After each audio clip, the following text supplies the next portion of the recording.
Yo, it's your boy Ryan, Northwest Sports Fanatics. Back at you with a new video. Today is Sunday, September 7th, 2025, with your boy Ryan and the Northwest Sports Fanatics. Make sure you guys subscribe to the channel.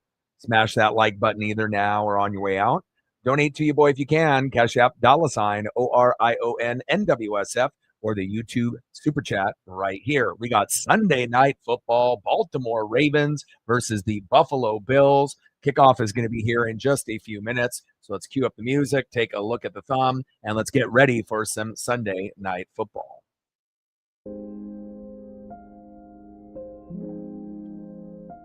And on the thumb, on the left is Lamar Action Jackson, two-time NFL MVP. And on the right, one of the best quarterbacks on planet Earth, Josh Allen. Can't wait to be able to see what we get here this evening.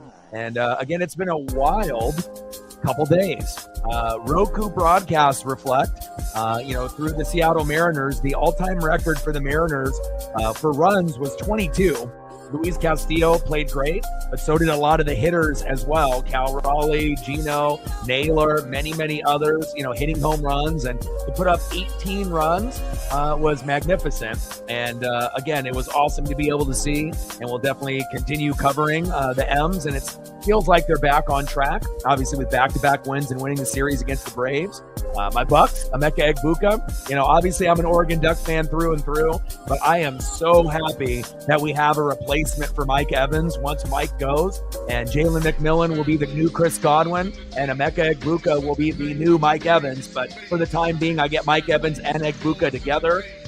Obviously, I was saying wide right with Koo kicking at the end, and the sports gods, they listened, and the Bucs ended up getting the victory. Everyone else in the NFC South now is 0-1, and it definitely felt great to be able to see all my teams win. The Mariners winning yesterday and this morning. I watched that game.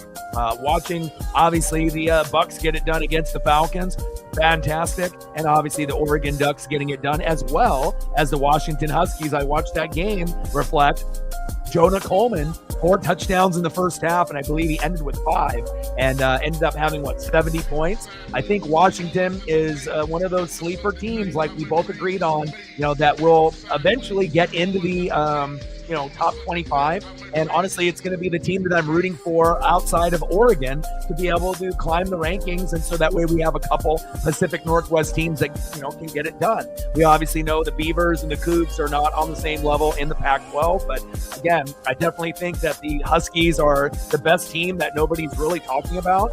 And after seeing what they did this weekend, as well as Oregon, you got Penn State and Ohio State and Oregon in the top 5. And again, it feels pretty exciting. And, I wouldn't be shocked. I mean, at this point, Dante Moore, at this point, looks like he's the Heisman, front runner. But again, things could change as the season progresses. But again, potentially having the best quarterback in college football, potentially having the best tight end in Sadiq in college football, and then having a Jeremiah Smith, a top 2 wide receiver in Decorian Moore with Jeremiah Smith in the land. It's been a minute where we've had those types of things, maybe, with Marcus Mariota winning the Heisman, kind of in that same level, and DeAnthony Thomas type of talent in Decorian Moore. But, things are looking really good right now. Mariners looking good. Huskies looking good. Ducks looking good. Bucs looking good, and definitely can't wait to be able to see what happens here with the Ravens and the Bills. Again, since the Chiefs dropped a game to the Chargers, next week they play the Eagles. So if the Chiefs end up starting off 0-2, realistically, right, it is possible that this could be finally the year that we see one of these two teams represent the AFC in the Super Bowl and potentially winning it all. Now, we definitely know, that the Eagles are going to be good. We know the Commanders are going to put up a fight at some point. You got the Bucs and the Falcons that look like they're going to be competitors. You got the Packers and the Lions. And yeah, the Packers beat the Lions, but I would assume still, at some point the Lions are still going to be a pretty decent team. I would assume On the NFC West, it's going to be a little bit of a battle over there, but I would assume the Rams will be the best team out of the Niners, Seahawks, and Rams. So, we'll see kind of where it goes, but it definitely feels like it's a little bit open. And, there was some really good teams from last year that will be good this year, but there's also going to be a few surprise teams, that were really good last year that won't be as good this year based on injuries or trades or whatever. And then obviously there'll be teams that were in last place or in third place that will climb to second place, or from going from worst to first, or from worst to second. So definitely exciting, to be able to see. And that was probably the best Bucs debut for any player since maybe Cadillac Williams, back for the Tampa Bay Bucs in that era, and that was like 20 years ago. But again, I normally play fantasy every single year for like the last 20 years, but I'll be really honest, with all the extra coverage that I have to follow with the Mariners and the Ducks and the Huskies and everything else, it's kind of refreshing that I don't have to go through the emotions like everyone else in the room, where I don't have to worry about looking at this player or that player and letting my emotions get too complicated.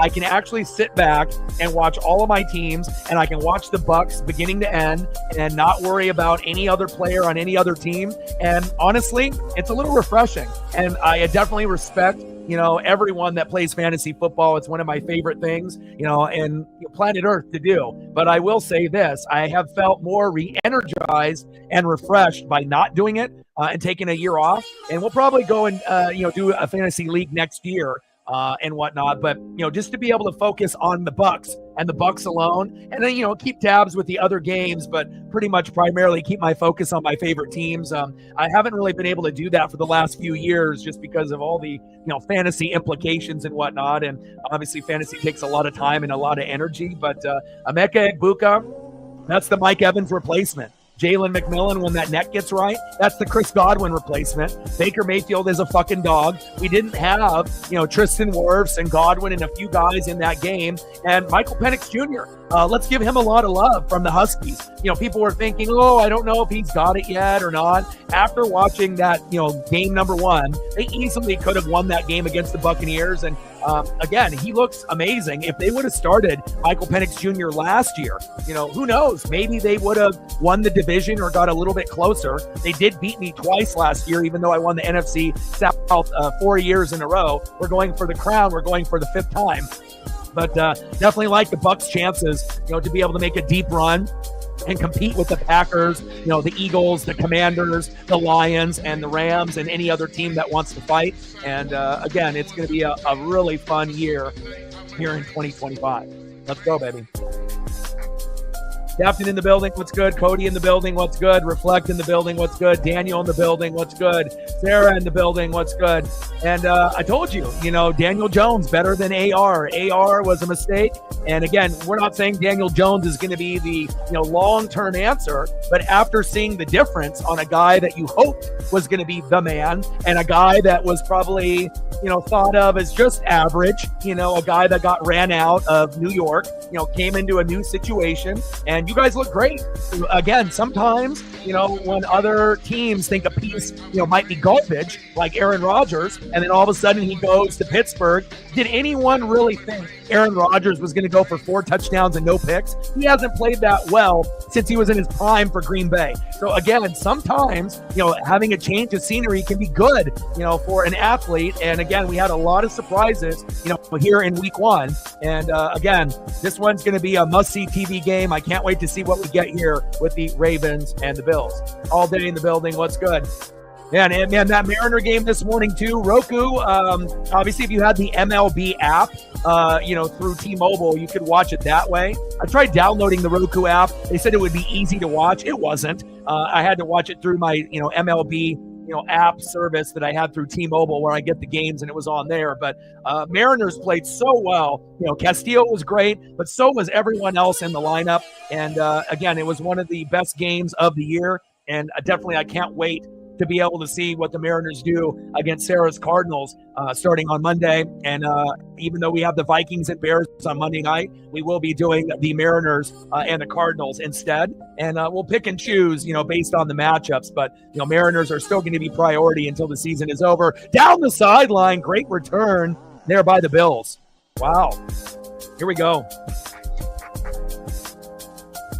Yeah, but not only did we wake up today, we woke up yesterday as well. So again, getting those back-to-back victories and winning the series was huge, and that will definitely carry over, into the Cardinals series and rest of the games. And I feel like that was the turning point in the season. We needed back-to-back victories desperately. We thought Castillo would be bad and we would get an L unless we scored 10 runs. And what did we do? We scored 18.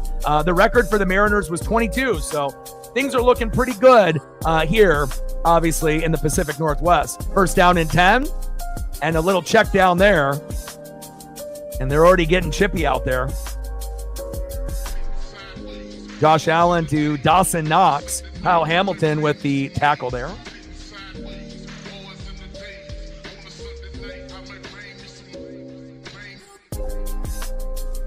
Yeah, big dumper, doing big dumper things. I mean, if you go back and look at that stat line, it was crazy. And I realized here, if I end up linking my Xfinity account through NBC, it's actually going to be faster than through Peacock. Peacock is a little bit slower. Handoff up the middle, and James Cook with a 3-yard gain. Nice tackle by Starks. So anyone that has cable, if you end up linking your account and you go to NBC.com if you're on the computer, or if you have the NBC app, if you watch it that way, unless you're watching it actually on a physical cable box through a TV, you're going to get it slightly faster than watching it on the Peacock app or through Peacock on the television through whatever option you have to click on that. So because I went through both options to see which one would be faster, and it looks like going through NBC.com through my Xfinity account is better. So first down and 10, shotgun set. Allen with the keeper, and a 3-yard gain. Madubuike with the tackle there. Yeah, and, I'm not really shocked that the Seahawks actually dropped that game. I mean, both teams definitely, had some self-inflicted wounds. They didn't really look that sharp, either one. I mean, it is week 1, so, we obviously understand that and whatnot. But, again, it's like late in games, you have to come up with those big plays. And, could it have been possible that they won that game, the Hawks? Of course. They were in it throughout that, whole game, but it's going to be a tough division and a tough NFC. Second down and 7. Allen. And incomplete, almost intercepted by the Ravens. Pass incomplete to Khalil Shakir.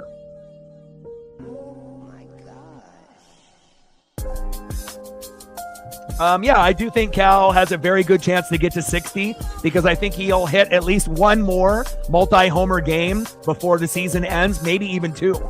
So, again, I'm definitely excited to be able to keep covering, the Mariners, the NFL, and obviously the Oregon Ducks. They play at 9 a.m. with Gus Johnson and Joel Klatt, my favorite announcers on planet Earth, against Northwestern on Saturday, which is not ideal, to be on at 9 a.m., but I'll definitely be waking up early and I'll stream that game. And yesterday was a battle doing the Ducks and the Mariners back-to-back. I definitely lost my voice for a little bit, but I think it was worth it. And I want to make sure we're covering all of the teams that we normally cover, whether it be the Mariners, the Ducks, NFL games, until we get to the point where the NFL and college football is over. And then we'll transition to some Blazers, Kraken, NASCAR, and we still do WWE usually like once a month. Neutral zone infraction. And a little flip. Oh my, first down, Bills.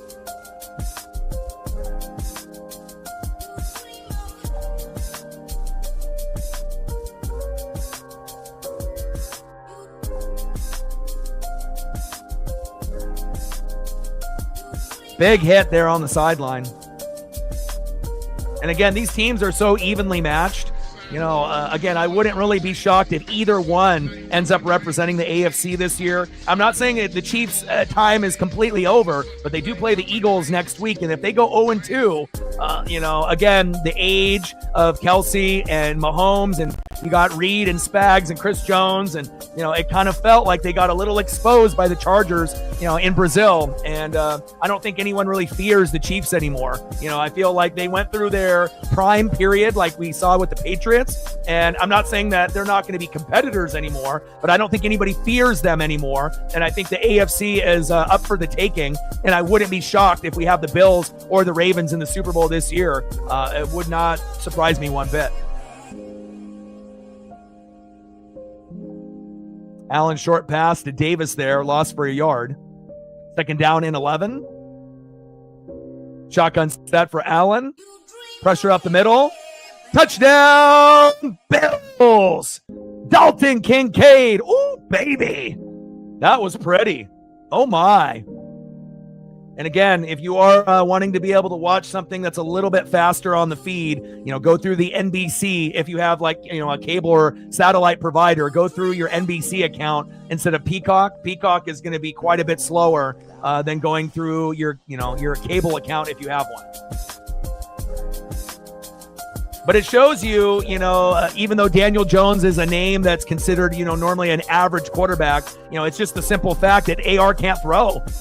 He wasn't getting, those basic throws done. And, completion percentage is important, and you got to be able to be healthy in those games. So, every team fucks up and ends up drafting a guy that maybe they regret, after a few years. But at least now, you got somebody that you can, have at least for the short term before you end up drafting down the road, maybe the next Andrew Luck, Peyton Manning type. And it shows you one person's trash can be someone else's gold. And it can be a gem. And, again, I don't know if Colts fans anticipated that. I don't think anybody really did. They were hoping that he would play like that, but I don't think to that extent. And I think he even overachieved. He was even playing better today than maybe we've ever seen him play on the Giants. And sometimes having a change of scenery, new head coach, new coordinator, new teammates, and then just a new beginning. And, Colts fans deserve it. It's been pretty rough, the last few years. And to be able to have a guy that,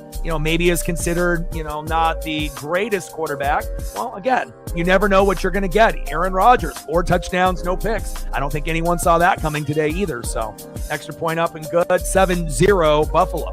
And we'll see if the Ravens and Lamar can respond. I would assume we're going to get a heavy dose of Derrick Henry, but you're definitely going to have to open up the passing game and, have Lamar lose his legs. You got to use those legs. You got to be able to extend the play, from time to time. And hopefully we'll end up having a 7-7 score here shortly.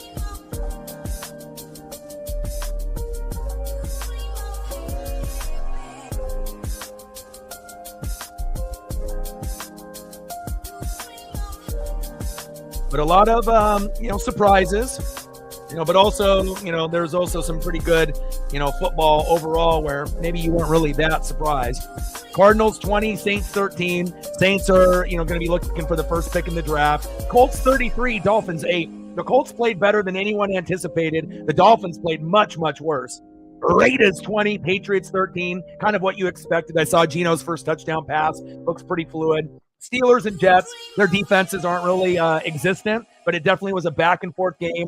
Fields and Rodgers played better than expected. Commanders and Giants, Jaden Daniels didn't really play very well, but they still got the job done, and sometimes you got to win ugly, right? Jags 26, Panthers 10 with a rain delay. No surprises there. The Panthers aren't going to be a playoff team this year. Bengals squeaking it out against the Browns on the road, 17-16. The Bengals should have won, and they won. Bucs 23, Falcons 20. We could have easily lost the game today if Koo would have hit the field goal. We would have went to overtime. Who knows what would have happened? I was screaming wide right, and it happened. Thank you, sports gods. Niners 17, Seahawks 13. That one could have went either way. Broncos won ugly over Cam Ward and the Titans 20-12. It wasn't pretty, but you got the job done. Packers dominating the Lions, which was a little surprising, 27-13. Rams winning 14-9 ugly against the Texans, and we've already seen the Chargers and the Eagles beat the Chiefs and the Cowboys in the last few streams. So again, a few ugly wins by the Commanders and the Broncos. We assume those teams would be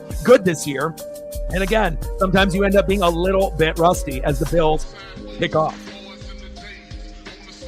Now, big win against New England. But that's a game that, if you want to be better, it's a must-win game for Pete Carroll, and they got the job done. All right, Lamar Action Jackson. Let's see what we get here. Derrick Henry, Zay Flowers, Rashad Bateman, DeAndre Hopkins, even though he's old, Mark Andrews. And again, we're going to have a few injuries with certain individuals not playing today. So I assume that Mark Andrews might have a pretty big day here against the Bills.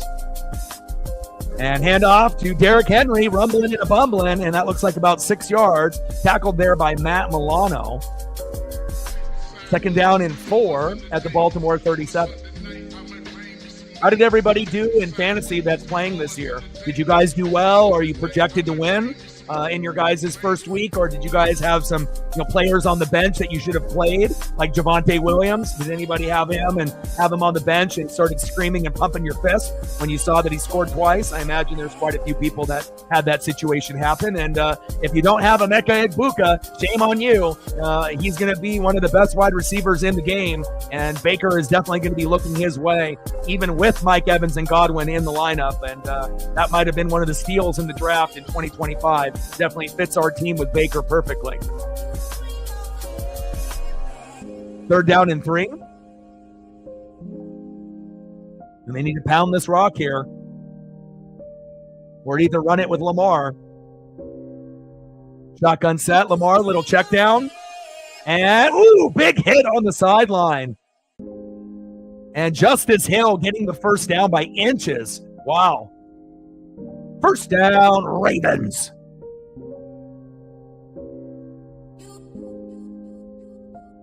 And if anyone wants to share their fantasy team on what they got, I am a little curious. Normally I play. This is the first time I haven't played in like 20 years. But I do feel a little refreshed. And obviously, if I didn't have so many responsibilities with the Mariners and the Ducks and everything else, I probably would have done the league again this year and played. But I honestly feel a little refreshed by not doing it and just being able to focus on my team. Little check down. And Mark Andrews getting involved here early. 5-yard gain, tackle by Bishop. Second down and 5 at the Baltimore 46. But if anyone wants to share their fantasy roster and their bench, I know it's a little bit long-winded typing in the chat, but if you want to, please, I would love to be able to see how your guys' teams look, based on your starters and bench, if you have the patience to type it out in the chat. Second down and 5. Handoff up the middle. And it looked like he almost was about to fumble there. 2-yard gain. Benford and Bernard with the double gang tackle for the Buffalo Bills. Almost breaking 2,000 yards last season. 325 rushes. 1,921 yards with a 5.5 average. Derrick Henry still doing it on a high level. Third down and 3 at the Baltimore 48. And you would assume at some point, you're going to get RPOs, you're going to get runs, but Lamar's going to have to use his legs as well. And here's Lamar.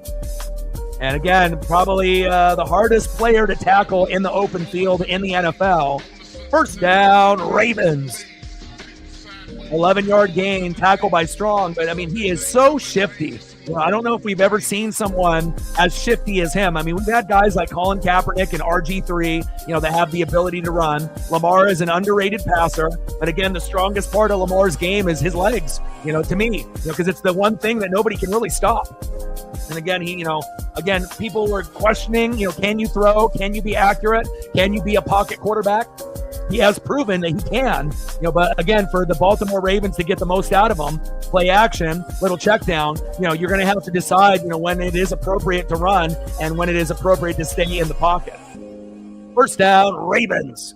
Little check down there to Derrick Henry, 13-yard gain, Rapp and Williams in there for the gang tackle.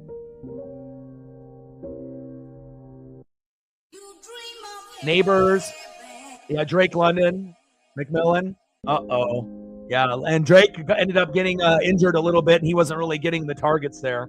But I'm telling you, Emeka Egbuka is a must-start every game.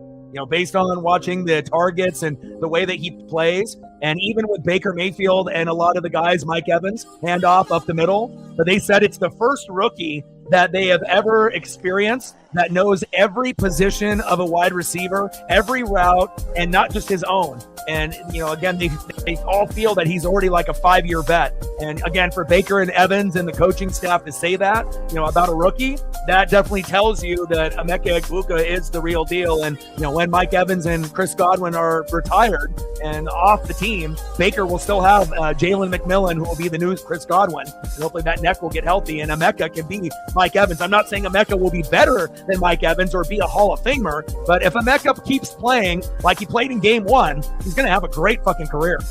Pocket breaking down, and the Bills. 12 noon, you know what time it is? Time for a sack lunch. Yum, yum, yum, yum, yum. Even though that was only a little bit of a game, but we have a flag here on the play. And I don't think it necessarily was a sack lunch after the flag. Let's see what they get here. Jaden, Montgomery, Dobbins, Genty, Warren, Aubrey, Herbert, Keenan Allen. Penalty there on the defense. Defensive holding by Strong.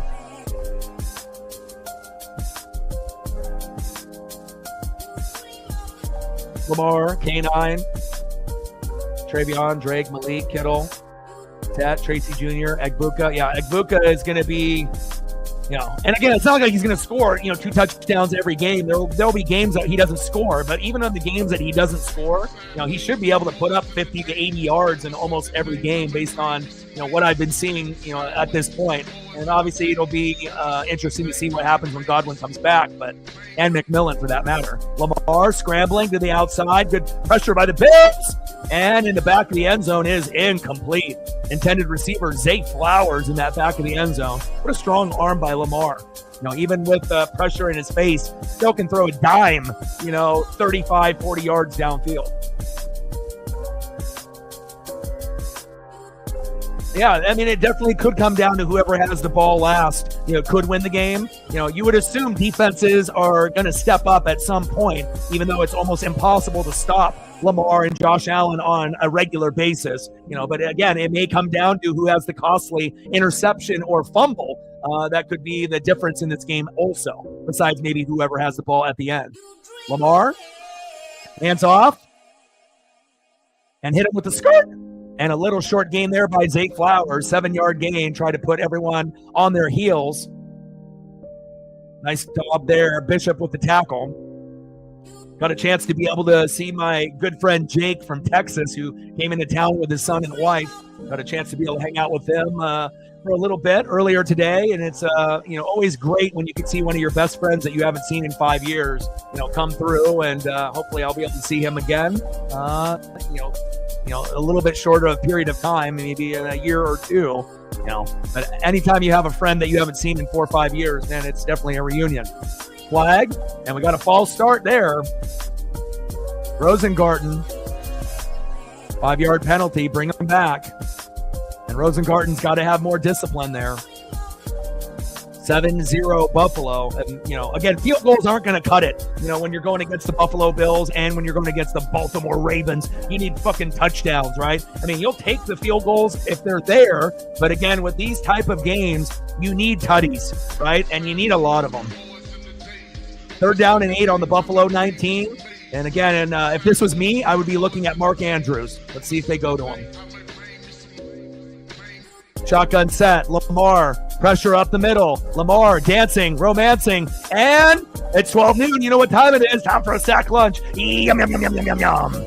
Big sack lunch. Ed Oliver and company. Lamar, if he would have thrown that ball, that would have ended up being probably a pick or a pick six. Great defense, great celebration by the Bills, and you're going to have to hold the Baltimore Ravens to a field goal attempt.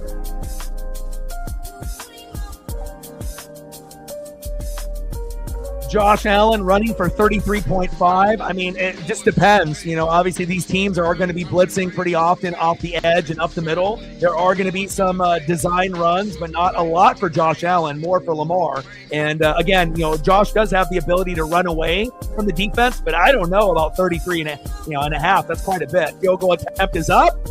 And wow, it's good. That one had a little bit of a golf curve to it there, where it looked like it was going wide right, like who against the Buccaneers, and then decided to curve back, almost like a nice golf attempt for, a putt there late. And they end up getting the 3. Nice job there. 7-3 Buffalo.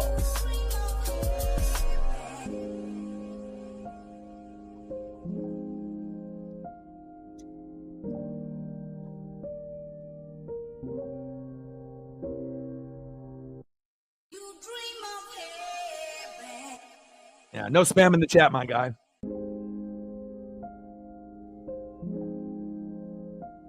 Let's go over the scores here earlier today. Cardinals 20, Saints 13, Colts 33, Dolphins 8. Sarah's happy. And Sarah hasn't been happy with the Colts for the last few years. We know that. So that's a great win to start off your season. Raiders 20, Patriots 13.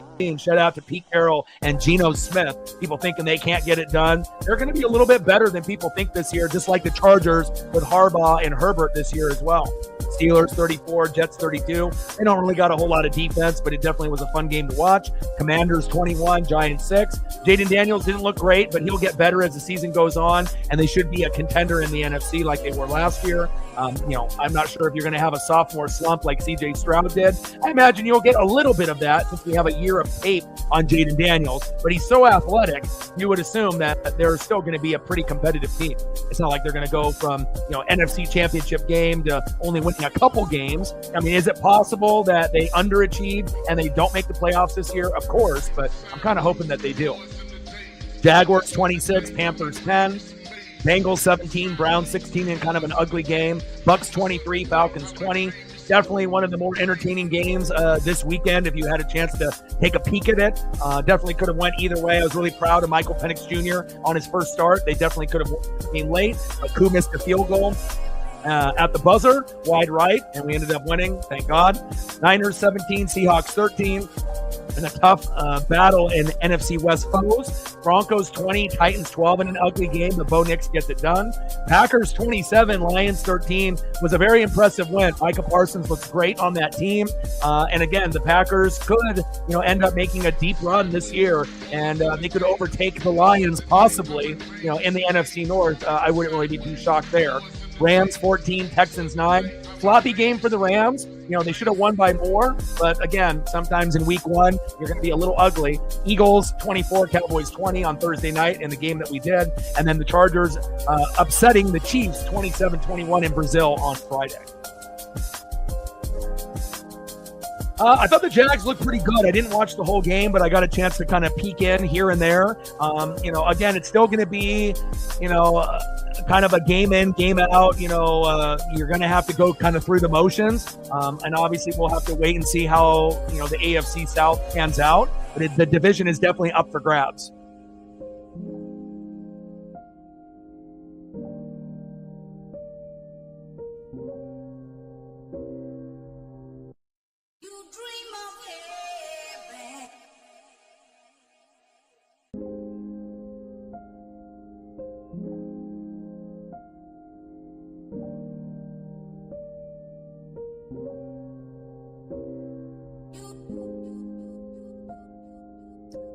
Luke kick 61 yards.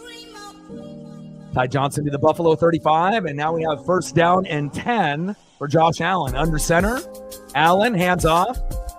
Cook, right up the middle, takes 3 Ravens to tackle him. Hamilton, Starks, and company. Nice 9-yard gain by James Cook, cooking up the competition.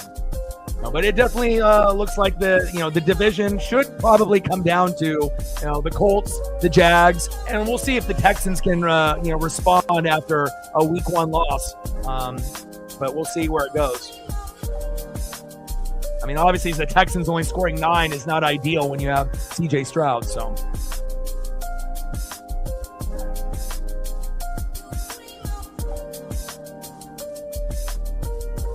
Second down and 1. Cook, hands off, and a great tackle there by the Ravens. Jones there first. No gain. Third down and 1 on the Buffalo 44. 2:30 and counting here in the first quarter. 7-3 Buffalo. Handoff up the middle. James Cook. And where are you going? Uh-oh. Did he fumble? was going to say, oh my, it looked like he potentially fumbled there, but kind of spurted out of that gang tackle. Loss of 2. Roquan Smith and company says, not today, son. 7-3 Bills, and now it's 4th down and 3, and you would assume now Buffalo will have to punt.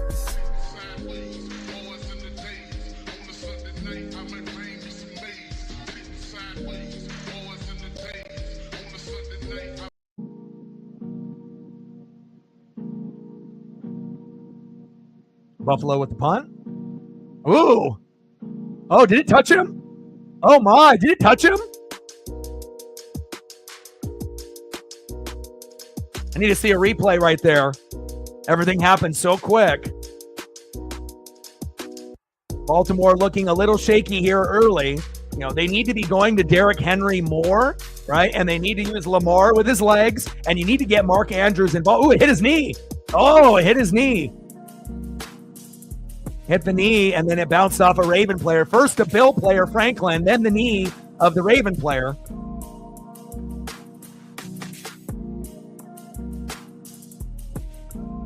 They're lucky there that it actually bounced off the Buffalo player first.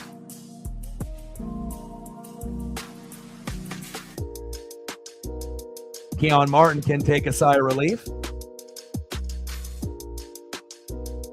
1:39 left as we go to commercial break. 7-3 Buffalo.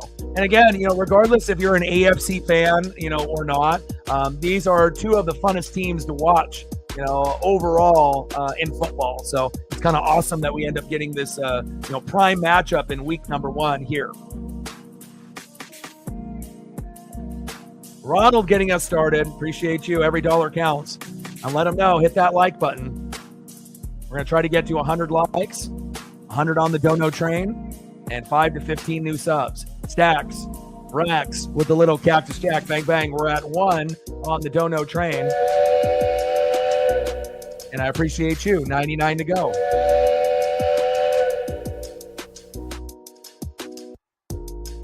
Judah in the building. What's good? Chief Will Chief in the building. What's good?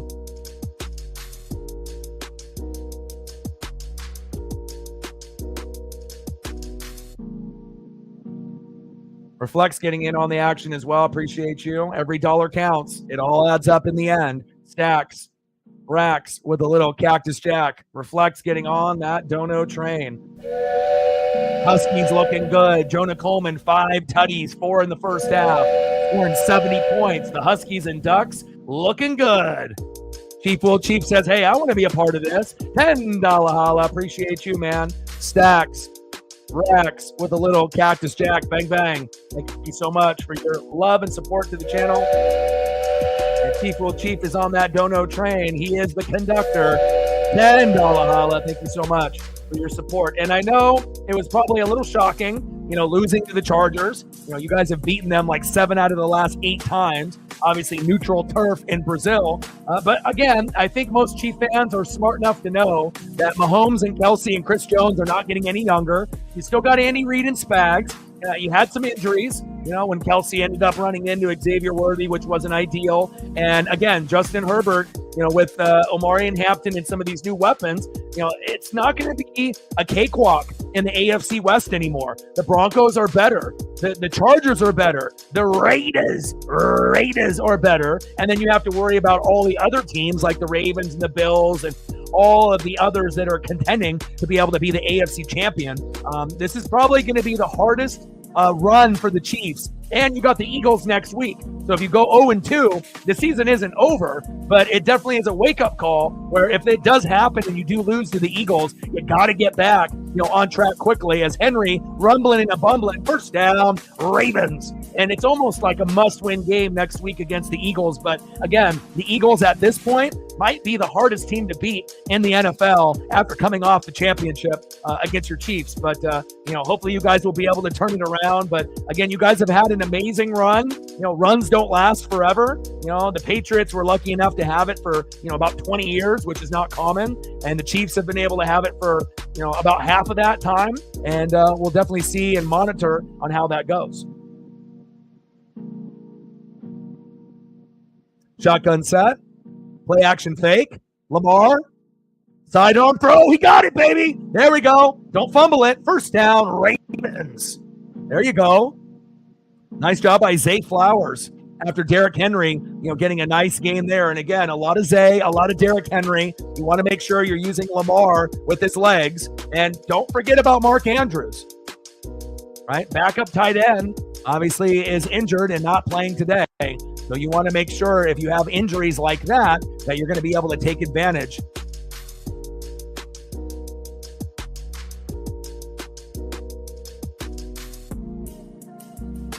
First down and 10, pounds the rock right up the middle. And Henry for about a yard there. And first quarter is coming to an end. Buffalo 7, Baltimore 3. Yeah, I'm a Duck fan through and through, but again, Emeka Egbuka, I think, is going to be the steal of the NFL draft. Again, he's got the skill set of a 5-year vet. Baker already hit him twice, against the Falcons. And, we know Mike Evans is great. Godwin is injured. We didn't have Tristan Wirfs in that game either. So we had quite a few guys banged up, but we were still able to get that victory. And, I definitely think we're one of the best teams in the NFC. And again, I still respect, the Eagles and the Commanders and the Lions and the Packers and the Rams. But I honestly wouldn't be shocked, if the Bucs, if we can get healthy and we can put it together, we might have a chance to be one of the two teams in the NFC Championship game this year. I'm not saying it's a for sure thing, because who knows? We're only in week 1, but based on what I saw with all the injuries that we've had, with key guys out and still being able to win on the road against the Falcons, who beat us twice last year.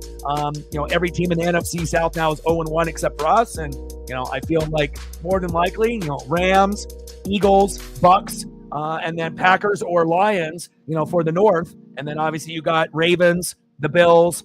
We'll see what happens with the Colts, the Jags, and the Texans in the South.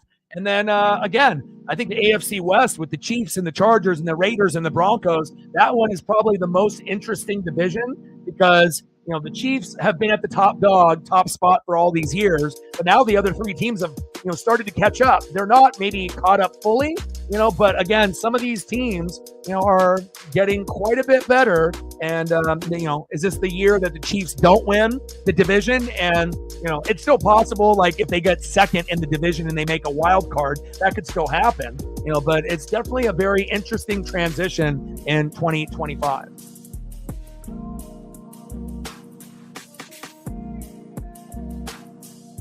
Yeah, we're going for our 5th NFC South crown, and I do believe we're going to get it. But I will say this, Michael Penix Jr., I am a fan of him, and he played really well. He was dinking and doinking. He had a really good, smooth delivery. He was very, very good.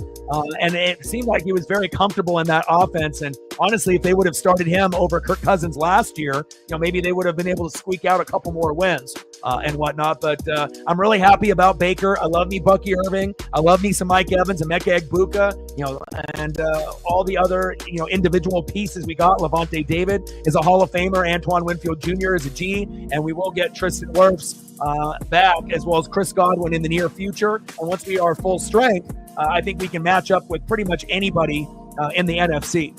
Even a team as good as the Eagles, or the Packers, based on how they looked against the Lions. We look very, very good. Second down and 9, and a little dump down. And Rashad Bateman getting in on the action. Short pass in the middle there for 5 yards down to the Buffalo 47. Third down and 3. Nice tackle there by Taylor Rapp for the Bills. And we have ourselves a good matchup here, 7-3 Buffalo. Yeah, if we would have had Wirfs and Godwin, I think that the game would have been a little bit, we would have won by a little bit more. It definitely, we felt not having those guys. Atlanta has gotten a little bit better at defense this year, and offense looks pretty smooth with Penix, much better than Kirk Cousins. And Jackson decides to run towards the sideline, high stepping, and out of bounds. Beautiful 18-yard run as Rapp pushes him out. First down, Ravens.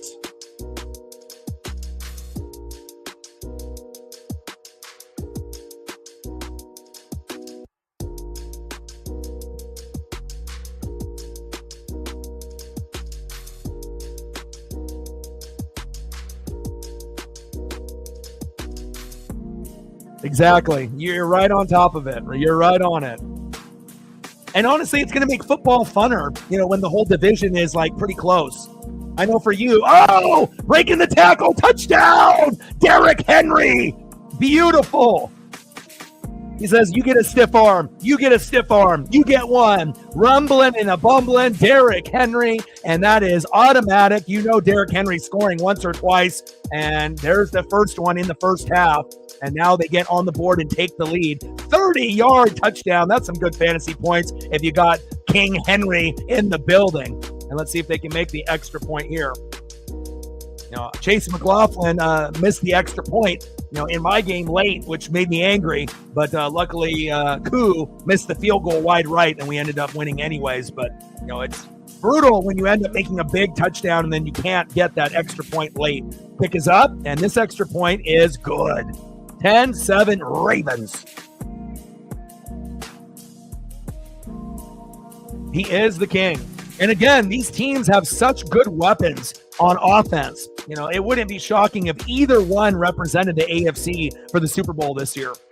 And we know the NFC is going to be great as well. But again, the Ravens and the Bills have been salivating these last few years, waiting for probably this year that, finally the Chiefs, aren't maybe, as dominant as they have been, over the last 5, 6, 7 years. So.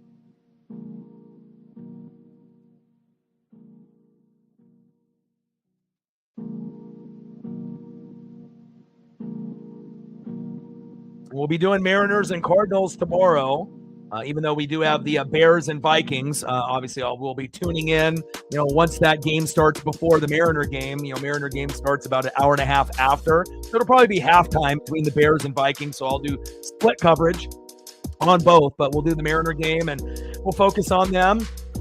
And then when we get to Thursday, I think we're still probably going to do Mariners, and then we'll end up doing more than likely like Sunday Night Football. So let's take a quick peek.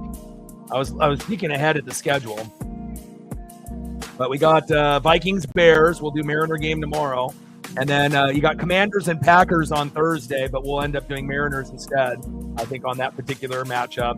And then Falcons Vikings on Sunday night. We'll do that one, and then Monday night is a doubleheader. Bucs Texans and Chargers Raiders. Obviously, we'll do the Bucs Texans, and that'll be at 4 o'clock more than likely, because I think the Mariners are off on that particular day. So, good game here so far. 13:35 left in the second quarter. Ravens 10, Bills 7. Like, sub, donate, comment, share. If you haven't smashed that like button yet, please do. Help us get to 100 likes, 100 on the dono train, and we'll see if we can gain 5 to 15 subs. Last time I checked, we only needed 25 subs to get to 21,700. Looks like we just hit 31. Let's see if we can get to 50, sooner than later, and then hopefully we'll finish somewhere between 75 and 100, depending on the volume. And let's take a look to see where we're at on the sub count. We were at 21,675, and we've been gaining about 5 to 15 on most streams, but some we've been gaining 30 to 60 subs on a stream. Looks like we've gained 3 subs. Appreciate the 3 individuals that have subbed that are new. And now we only need 22 subs to go to 21,700. Let's go. But we've been getting really good numbers with the Mariners, with the Ducks, as well as the NFL. Duck stream hit 12,000, 13,000 people, which was great. The Cowboys, Eagles, we ended up hitting 5, 6, 7,000 views. So obviously a lot of the individuals that have been watching us with the Mariners have carried over, obviously, with some of these other events that we're doing. And, obviously I got the Mariner and the Duck market on lock, and we're going to continue to keep growing and grinding here on the channel. Loop kicks at 63 yards. And Codrington to the Buffalo 23 for 21 yards. Hummel with the tackle. All right, here we go. First down and 10. Let's see if Buffalo can get a field goal to tie or if they can take the lead. Shotgun set, screen pass. Oh, and he dropped it. What happened to my hands? You got to catch that, my guy. Pass incomplete to Keon Coleman. After that, Josh Allen might ask him to go back to Florida State. Oh, my. Rushing TD leaders in NFL history, Emmett, LaDainian, Marcus Allen, Adrian Peterson, Walter Payton, and look who. Derrick Henry just passed Jim Brown and is 3 away from Walter Payton. Amazing. And by the time the season is over, he'll be past that 120 mark. You would assume he'll score 13 more touchdowns. Second down and 10, shotgun set, 4 wide set, quick pass, and a little slant there. And Joshua Palmer with the catch. Former Charger wide receiver, if that name seems a little familiar.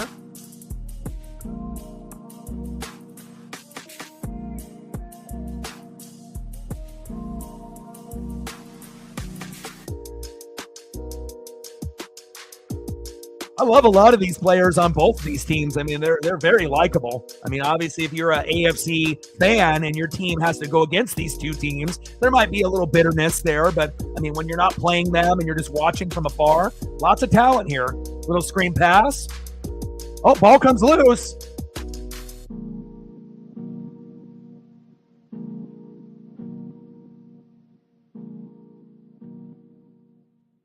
Yeah, who would have thought Rodgers would go for 4 touchdowns and no picks? You know, it shows you, like, who thought that Daniel Jones would play as good as he did, in his first game for the Colts. You know, Rodgers playing great, for Pittsburgh. Now, I wouldn't expect both players to play like that every game this season, but it definitely was a refreshing, thing to see. And a good stop there by the Baltimore defense. And now they have the Uncle Mo and the momentum as the fumble ended up going out of bounds, and now they have to punt. Caught and tries to shimmy and shake for no avail, and Buffalo with a nice tackle there on special teams. How you doing in your fantasy, Chief? Well, Chief, what's your team look like? You doing pretty well?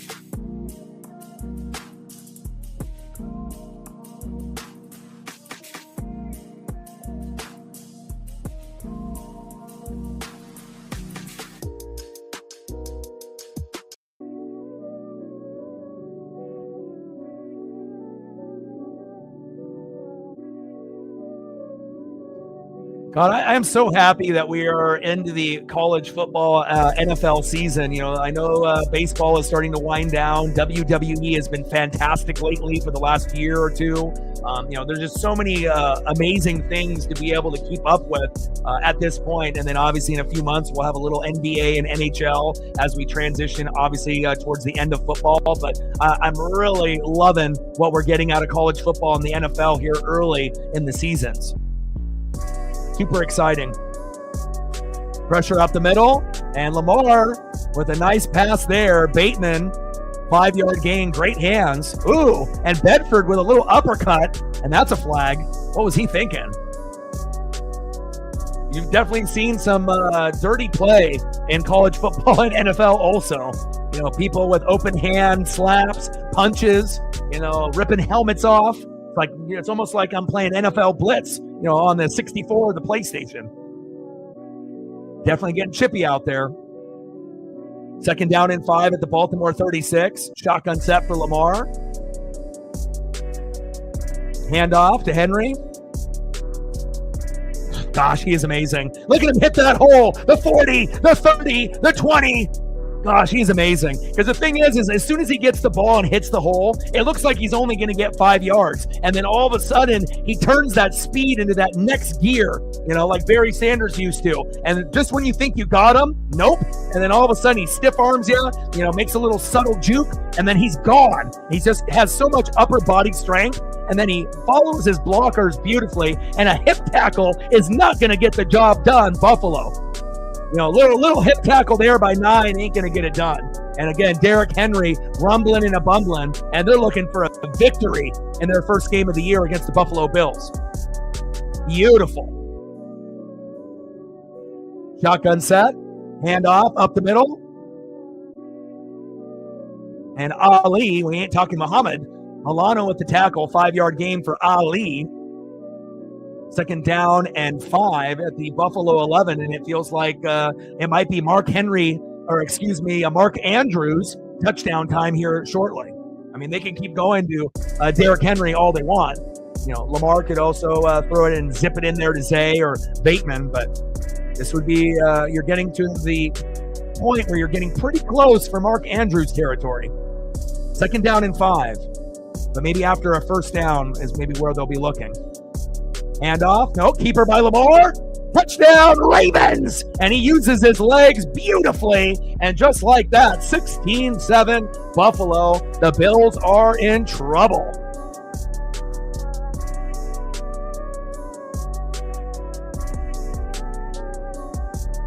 And I don't know if they thought by just having Bosa there that they were going to be this elite defense. Both defenses are going to have some weaknesses.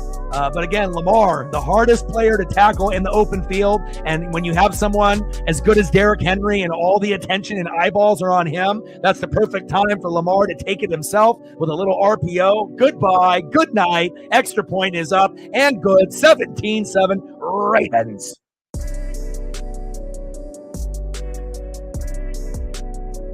Buffalo definitely needs to respond with a field goal, because if not, this one is going to get ugly, at the start of the 3rd quarter. It's like you don't have an answer for Derrick Henry. People thought, once a running back hits 30, he's going to be washed. Not so fast, because he's in a league of his own. I don't know if you guys have watched Derrick Henry in the offseason, but the guy trains on an insane level. I haven't seen too many people that have trained like him. So, again, pretty wild to be able to see, how he plays and whatnot. But I guess that's where we're at. Derrick Henry's still balling.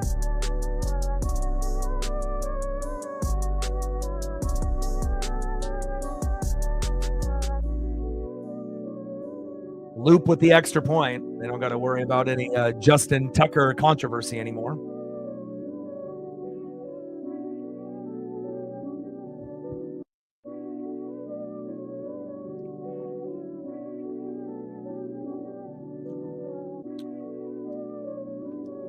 Yeah, I mean, hills, pushing big-ass tires, and again, the people that work the hardest in the offseason, end up having the best results during the regular season and the playoffs. And he is something else. One of the best 1-2 punches in the NFL, period. They are a cheat code, and especially when one gets going and then all the attention is there, then you just go to the other guy. If it's like Lamar, then boom, Henry, you're done. Or Henry, oh, boom, Lamar, then you're done. It's like, how do you even game plan for that? And the answer is you don't. You try to slow them down, but you're typically not going to be able to stop those guys,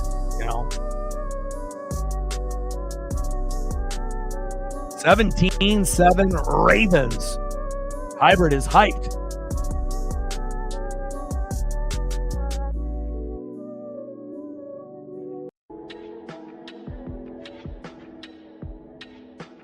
But I do want to see a competitive matchup, so I am hoping that Buffalo scores. I mean, I would love to be able to see a field goal or a touchdown, something positive here, but.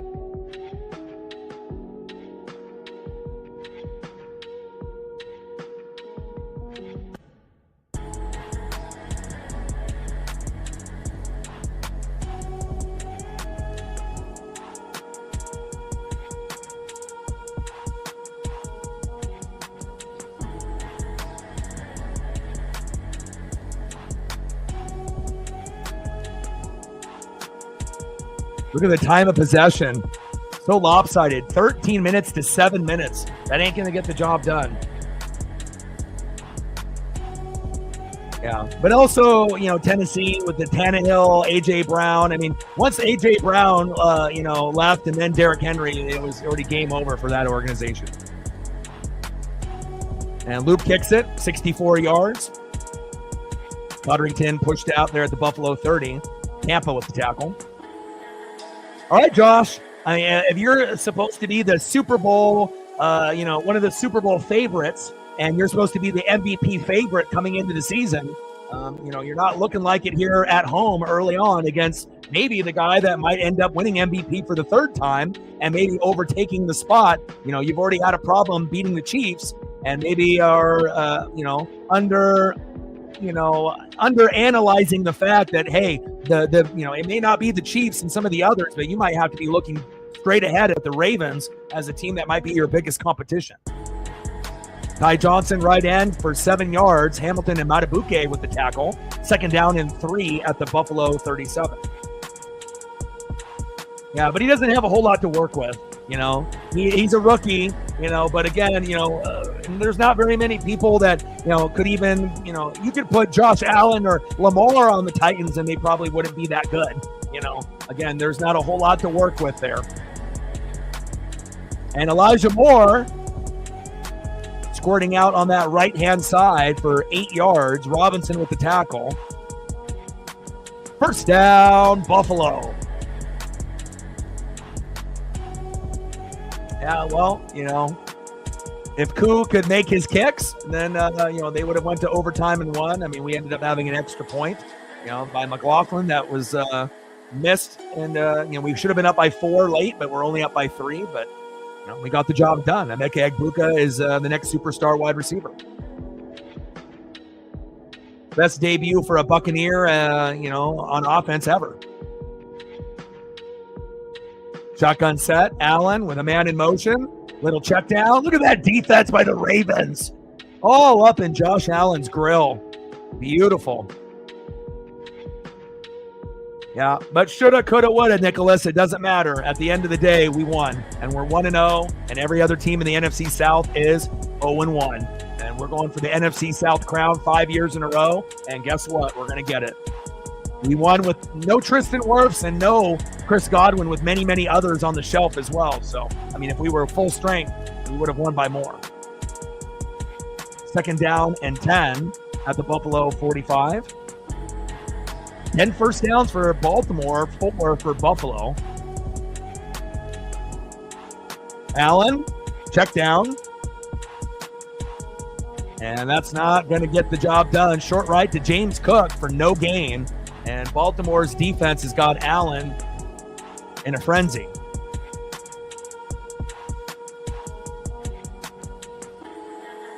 Yeah, I read some crazy stat based off the Colts that you guys scored on like every possession. And that's like the first time that that's been done in like, a million years. Like I'll have to find the post that I read that on. But, anytime that the Colts are doing something good and they got a quarterback in Daniel Jones, where most people think he's not that great, played pretty fucking good in game number 1. Allen scrambling, gambling towards the sideline. And Keon Coleman with the catch. I need to see a replay. Let's see if he actually gets it or not. Ooh, nice catch. Keon Coleman for 17 yards to the Baltimore 37. First down, Buffalo. Now they got some Uncle Mo cooking. Dawson Knox. There we go. He said, get off me, little man. There we go. They got a little bit of momentum now moving forward. Nice pass there to Dawson Knox. Pushed out of bounds by Roquan Smith. 12-yard gain now to the Baltimore 25. First down and 10, and Buffalo is on the brink of scoring a touchdown, it feels.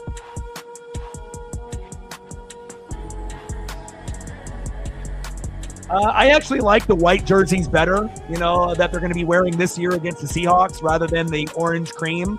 I do have a Doug Williams throwback in my closet and whatnot, but I think the white with the orange numbers is better than the, orange with the white. Orange, the orange jerseys for the Bucs, it looks like the Tennessee Volunteers or like a college jersey. I mean, it's an interesting color, but not everyone looks good in orange. James Cook with a nice run there for 7 yards to the right side. Roquan Smith with the tackle again. Second down and 3 to the Baltimore 18.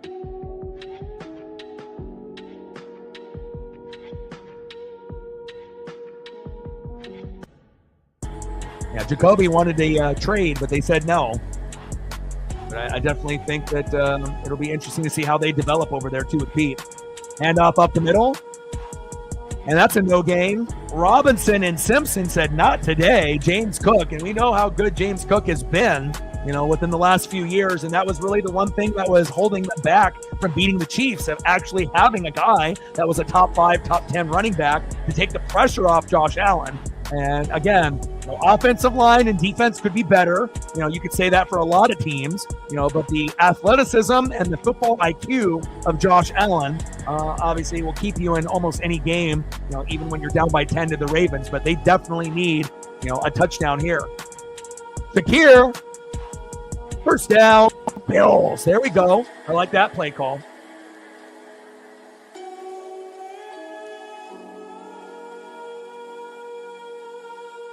Great block up front. Look at this block right here. Beautiful. 2 great blocks up front there. And a nice tackle there by Kyle Hamilton, the stud on the Ravens. Now they're down to the Baltimore 12. Nice 6-yard gain. And again, screen passes, reverses, bubble screens, hitch and goes. I mean, there's a lot that you can do here. But let's see what they end up running here. Shotgun set. Allen going to the end zone. Incomplete. Pass incomplete to Keon Coleman.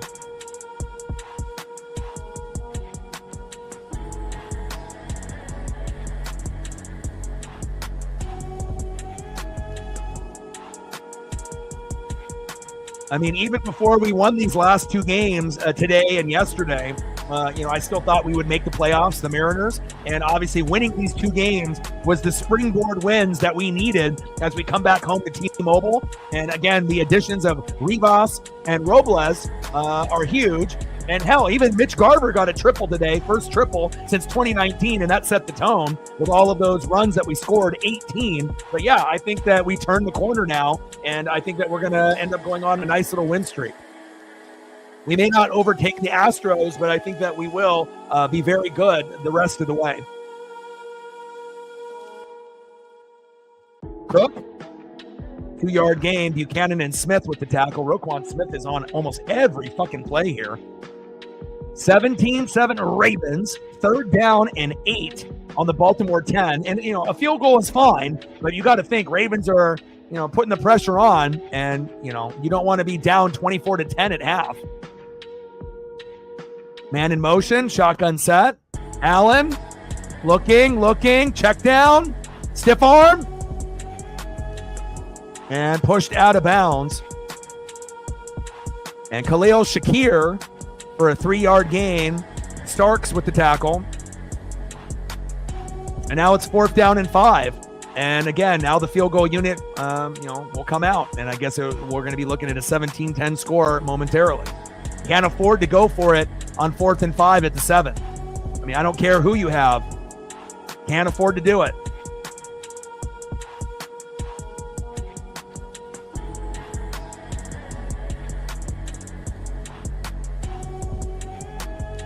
This should be a chip shot, but again, it's not a chip shot for any field goal kicker, extra point, or field goal lately. Kick is up and good. There we go. 17-10 Baltimore.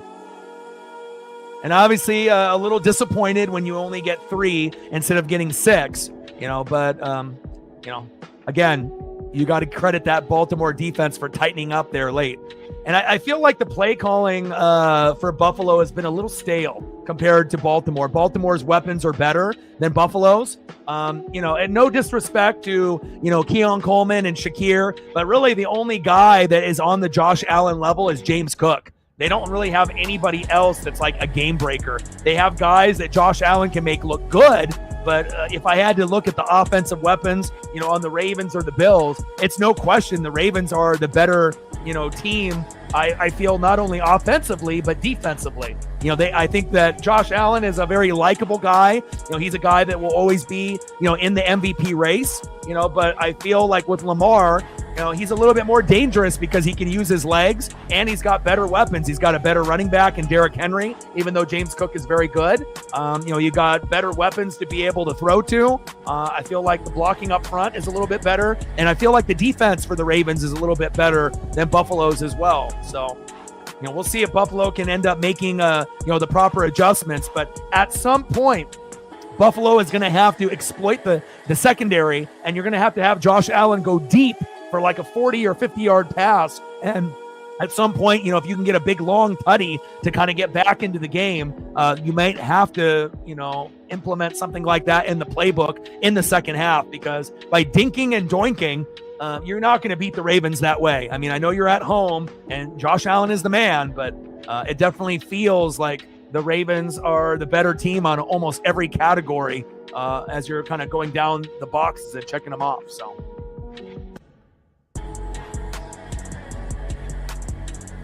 I don't know if you guys got a chance to watch that game. I know they said, oh, it's easy, go to Roku. No, it wasn't easy. You download the Roku app and it wouldn't even let you watch it. But if you had the MLB plan through T-Mobile, it was available on there to watch. So if you have the T-Mobile and you have that MLB plan, you know, where it lets you watch all the games, you can watch the Roku games there, but I assume that'll be the only Roku game the Mariners have. But, I mean, 18-2, pretty wild. Garver with a triple, 1-0. Julio double the left, 4-0. Bringing home Raleigh, Robles, and Arozarena. Polo with a homer. Naylor with a homer, back-to-back. Arozarena with a single to left, 9-0. Polo with a sac fly, 10-0. Profar with a homer, 10-1. Gino with a homer, 11-1. Raley scored on a wild pitch, 12-1. Arozarena with a single to right, 13-1. And they had Harry Ford come in and catch late with Emerson Hancock, which was dope. Cal Raleigh hitting his 53rd home run, 16-1, right? And then you had Suarez with another home run. And then Michael Harris the second with a sac fly. And then it was 18-2. But again, the most runs the Mariners have scored was 22, I believe, in 99. But to score 18, you know, and have Castillo, La Piedra actually pitch well, you know, it was, and we played at 9 a.m. But again, it was the momentum of winning the game yesterday that really gave us that, you know, Uncle Mo for today. And now we're back on track. Good return here by the Ravens. Bad special teams by Buffalo. And that was a beautiful return by the Baltimore Ravens. Prater kicks 59 yards, but Ali says, you know what? I'm going to get 40 back. Now down to the Baltimore 46. Only a 13-yard difference off the punt after the return. And Baltimore is going to be looking to strike for a touchdown here before half to go up 24-10. And now, honestly, it wouldn't shock me if they get it. Buffalo has not proven that they can hold them really that often here. And they're at home, but they definitely feel like they're on the ropes. Uh-oh, look at this. Henry. They have no answer for Henry. Offensive line is doing such a great job for Baltimore. And again, I am a little shocked on, you know, how thin Buffalo looks on the O-line and the D-line and the defense and as the play calling on the offensive side as well. I mean, it feels like I'm watching, you know, high school varsity, the Ravens, and a freshman team and the Bills. And I know the Bills are going to be a playoff team, don't get me wrong, you know, but they don't look like they're on the same level with Baltimore. And you're at home. You're supposed to take care of business. Baltimore looks Super Bowl worthy here in week 1. Handoff up the middle, and Henry blasting forward for a few. And now we're at the 2-minute warning.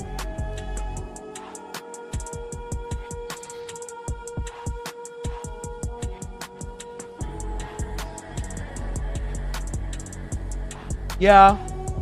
But again, you know, things can go both ways. Nick Kurtz ended up hitting a home run for the Athletics and then struck out on 3 pitches that were like 30 miles an hour. So again, you know, when you end up having a positional player or someone that normally isn't a pitcher or is, and they end up pitching 30 to 50 miles an hour, you know, it can go 2 different ways. You can end up hitting a home run off of it, or you can look silly like Kurtz did and strike out. You know, and, you know, we'll take a home run any way we can get it. And again, 18-2 felt really damn good, you know, and again, it's definitely going to give us the momentum to go against Sarah's Cardinals. And hopefully we end up winning 2 out of 3, if not sweeping them. No offense, Sarah. And we are trying to make a deep playoff push. And we're definitely going to need to win 2 out of 3. If we win the first 2 games and we're on a 4-game win streak, then obviously we can talk about sweep. But we definitely need to kick it into high gear. And again, if there was ever a moment that we needed, you know, these 2 games for the Mariners against the Braves, it was obviously right now after being, you know, so terrible for the last month,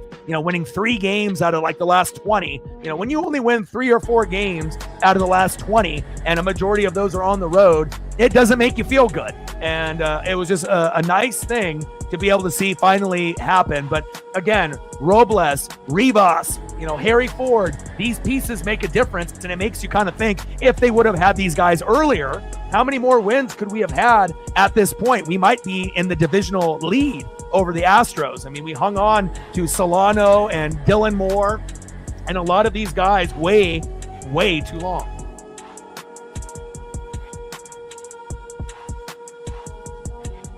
Yeah, I think Cal will have a good chance to get to 60. I mean, we still got plenty of games to go, and you have to assume that he's going to multi-homer at least once or twice, to try to get to that Mickey Mantle record. So I feel that, there still is going to be a chance, where Cal can hit, 4 home runs in 2 games, and that obviously will get him even closer. But even if he doesn't hit any multi-homer games the rest of the season, I still think there will be a good chance to get 6-7 more home runs to get to that number. So.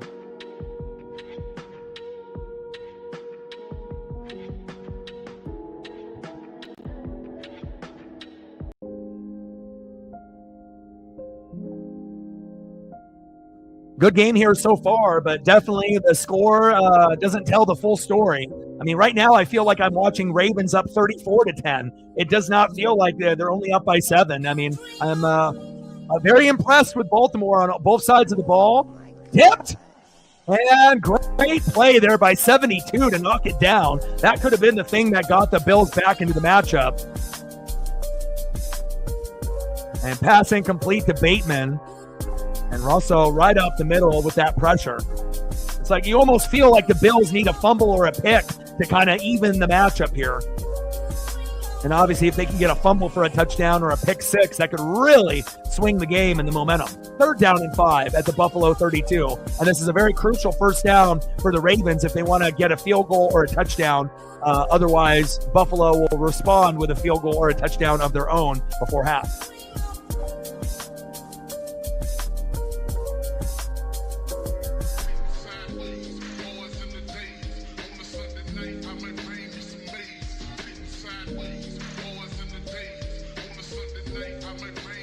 Timeout is called. Yeah, she has gotten much better, on the microphone. When she first got the opportunity to kind of go in there for color, she wasn't very good. She was very nervous, and it showed. But again, if you notice, with the people that she's working with, they pretty much just said, call the game as if you're just watching it at home. Relax, have fun with it, and obviously you have to do your preparation and know your stats and know when to not talk over somebody, but I feel like normally when you see her and Aaron and, they have a pretty good vibe, and he definitely cues her in at the right time, and, she's getting better at her job. That's true. And pass over the middle, complete. First down, Ravens. That was pretty. Move the chains. What a pretty pass by Lamar.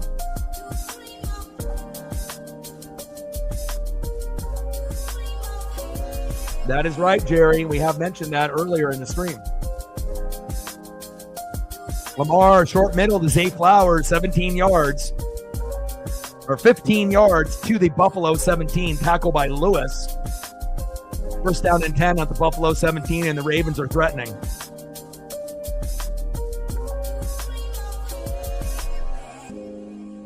Yeah, Mariners have looked very, very good in the last 2 games, and it feels like sometimes you need a springboard win, to kind of get you going. And yesterday's win was that, and it carried over to today. And hopefully it'll continue as we start a series against the Cardinals, which we'll stream tomorrow.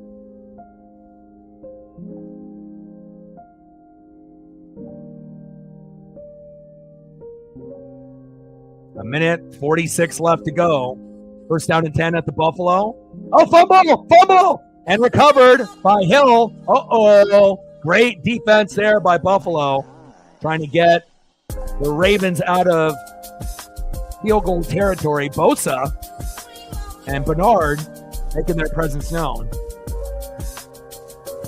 Is it just me, or is it weird that Bosa's on Buffalo?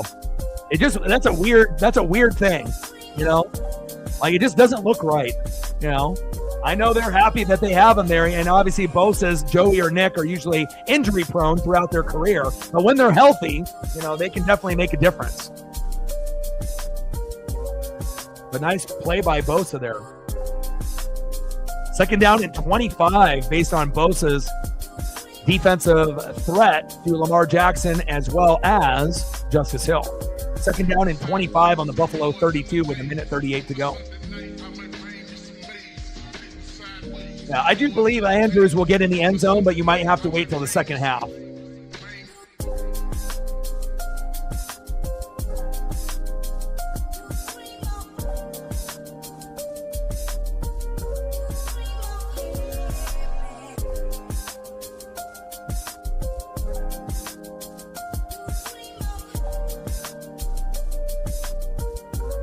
Because Isaiah Likely is out today, so there should be a little bit more looks there. Little flip. Oh, and slips on the turf there. Great defense there by Buffalo. We haven't had to say that too often. Third down and 25 with Lamar going the short middle to Zay, and he slips on the turf. Bosa there for the tackle. Joey Bosa. And now it's 3rd and 25, and as long as they don't give up like the Hail Mary throw, they could be able to hold here. Timeout is called.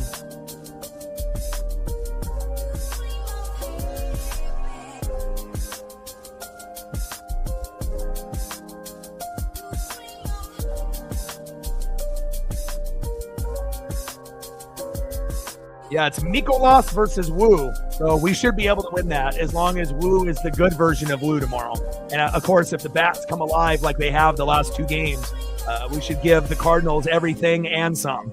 So, but lately it doesn't even matter. Even like Miller and Castillo have started to kind of turn the corner and play pretty well. And if you get run support, and you're starting to turn the corner and play well, then, anything is possible. Lamar dancing, romancing, and you're not getting away from 5 Buffalo Bills.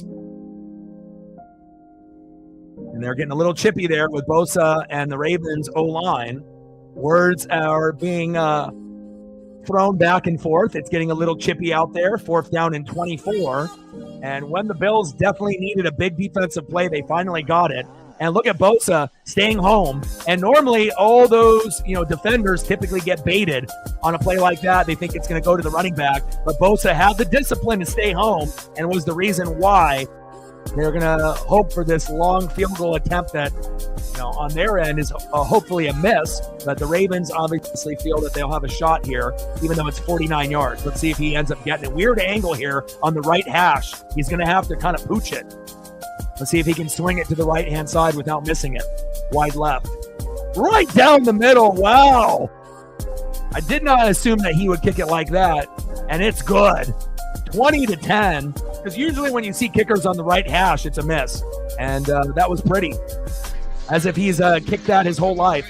20-10. And you got 31 seconds left to see if the Buffalo Bills can get at least a field goal to cut the lead to a touchdown before half.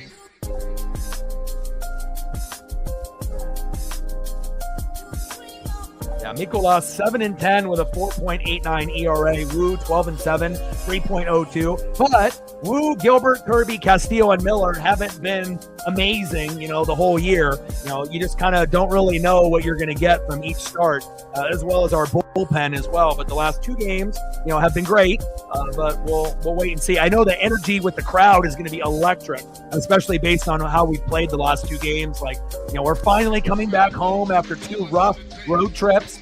Orioles and the Mets and the Phillies was a fucking disaster. This last road trip was a fucking disaster. Besides winning the series against the Braves, thank God we didn't get swept. And now we're gonna try to go 2 for 3 against the Cardinals. If not, if we're lucky enough to sweep, and then we got to be able to continue, the grind, as we get to the crunch of the postseason push.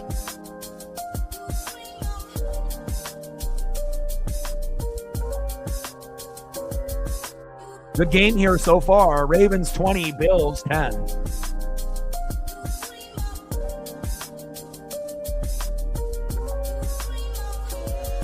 Yeah, it's really weird seeing Bosa in the Bills uniform. It just doesn't look right. But I imagine they're excited to be able to have him. Hopefully he doesn't end up, getting hurt and whatnot. But, we'll have to wait and see.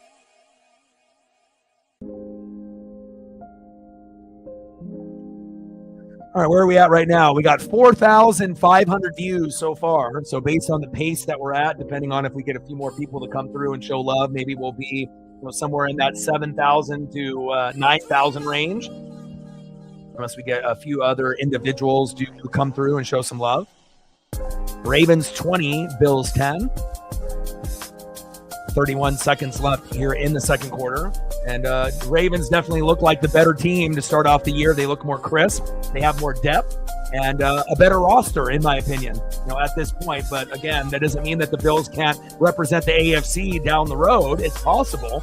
But again, for me, the only way the Bills are going to beat the Ravens in the AFC overall is if the Ravens have a shitload of injuries to like Lamar and Henry and Andrews in the defense. I mean, but if you're looking player for player, you might argue the Ravens might be the best team in the AFC now. But again, this is only week 1. We have a long ways to go, but I'm pretty impressed on what I've seen from Baltimore here early. Every level, pretty sharp. Quarterback, offensive line, running game, receivers, tight end, even though Likely's not playing, defense, D-line, linebacker, secondary, play calling. Pretty sharp early.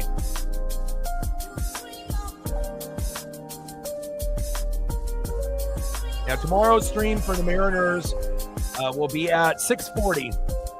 So it'll be halftime of the Bears and the Vikings, and we'll cover both, but primarily the Mariners. Allen, scrambling, gambling, sidearm throw.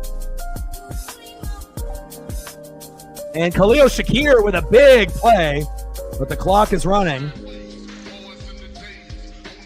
And the spike by Allen, and about 7-8 seconds left to stop the clock.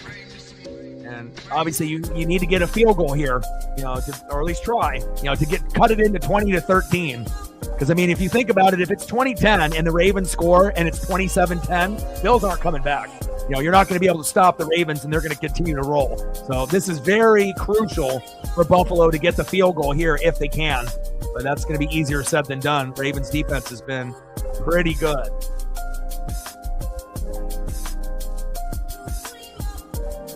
Baltimore with the timeout.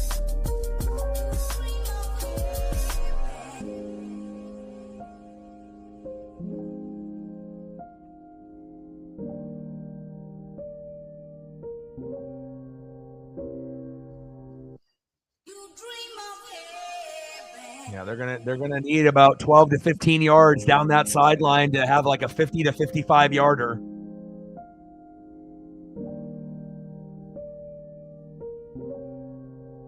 I mean, it's still early, but based on seeing all the teams, Chiefs dropping it to the Chargers, and seeing all the other teams play, but and I've watched a little bit of every game up to this point, peeking in here and there and whatnot. But as far as right now, and we'll figure out what the outcome is, but it definitely feels like the Ravens are the front runner in the AFC. Allen towards the sideline, out of bounds, and there might be a second left. It says 0 on the clock, but I think there might be 1 second left. Let's see if they put 1 second back on the clock. I think there's 1 second left. And then they will be able to kick the field goal here. Let's see if they allow them. Now everyone's going to the locker room and saying no. Lamar is already running to the locker room. Let's look.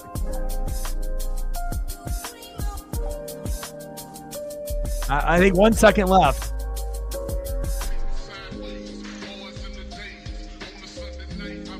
And then obviously on the NFC side, I'm not really sure if there's a clear, top dog. The Rams didn't really win convincingly. The Bucs, obviously lost twice to the Falcons last year, but we got the job done. I don't think we're the best team in the NFC. I think we're one of the top 3 or 4, but I would probably say the Eagles are the best team. Packers look great today, and we'll have to see how the Packers match up to the Eagles.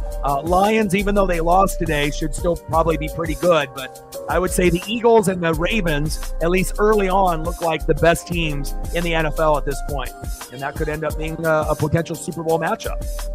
All right, they got 1 second left. They got it right.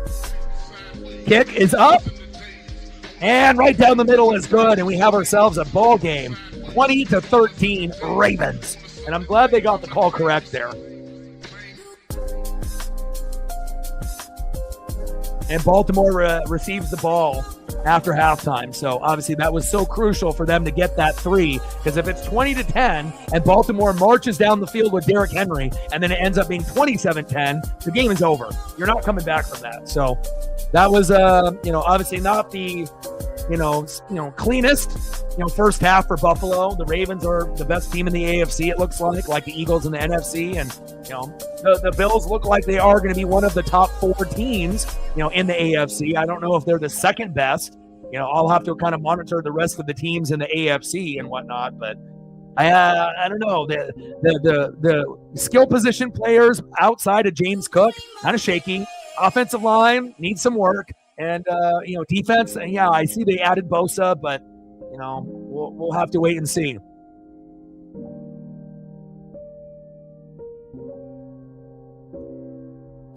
There, Micah with the big sack there on Goff.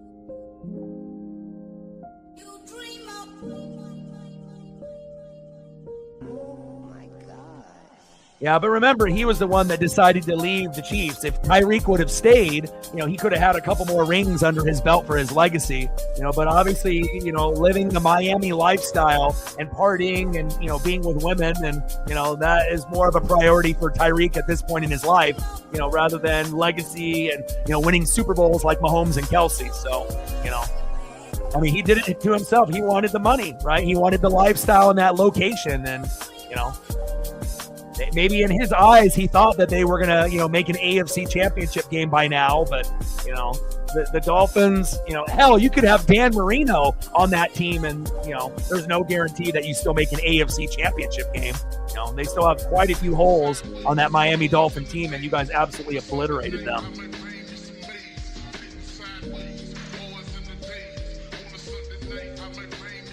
Yeah, a good fresh start, and he looks good in a Green Bay uniform, and again, that could be the thing that makes the Packers, the second best team in the NFC, battling with the Eagles possibly this year. That could be, it could end up being Eagles, Packers, Bucs, Lions, and a few others, and whatnot. So,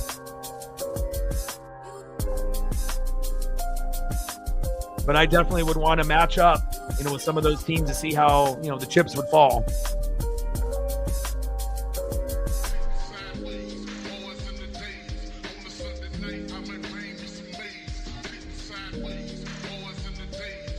They lost today, but I don't think the window's slammed shut. They still have essentially the same roster they've had the last 2 years. So,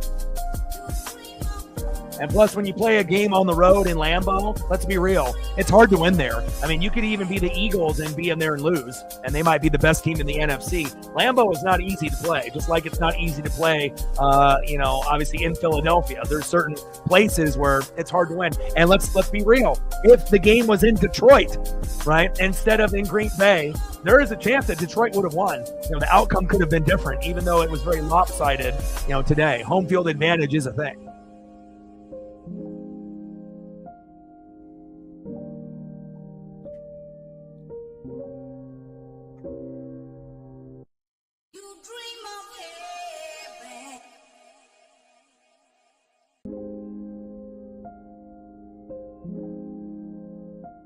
I'm going to be able to see some highlights here momentarily.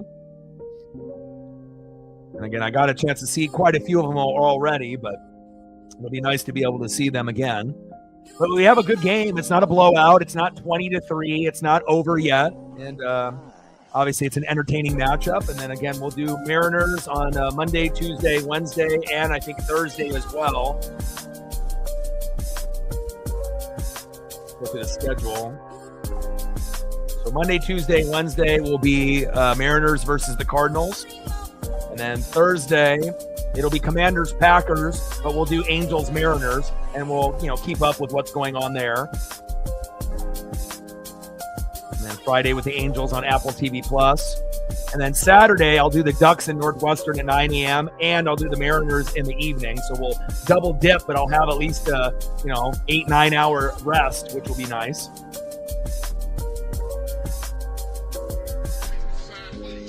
And then next Sunday, the Mariners play the Angels at 1:10, and I'll probably do that, and then we'll do Sunday Night Football,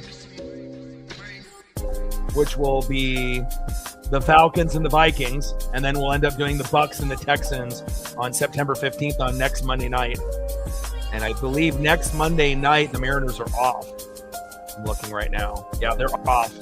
So it'll work out good. I'll be able to do a little bit of Ducks. I'll be able to do a little bit of the Bucs. I'll do a lot of Mariners, and we'll be able to sprinkle on a little bit of everything.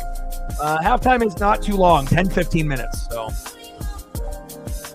it'll give us a chance to be able to check out some of the highlights here, and then we'll get right back into it.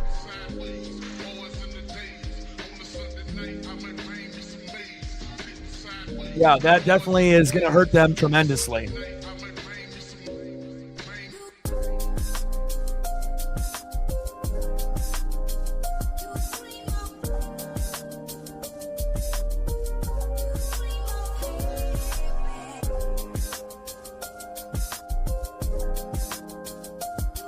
These 6 more minutes to go, so halftime is pretty quick. They got a ticker on ESPN.com there that is giving you the time. So 6 minutes from now, we'll be right back in it, which is nice. We don't need too much time for halftime. Everyone can go to the bathroom, get some Gatorade, change your cleats, and then get back into it.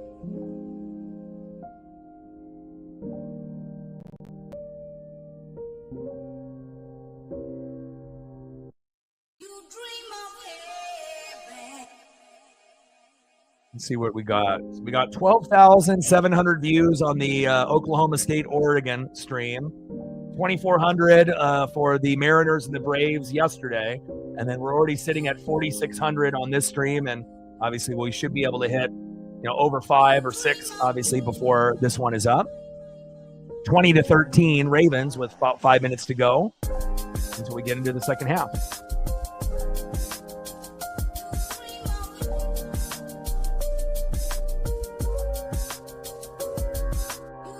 $22 for 30, 244 yards, 4 touchdowns and no picks. We haven't seen Aaron Rodgers do that since he was in his prime in Green Bay.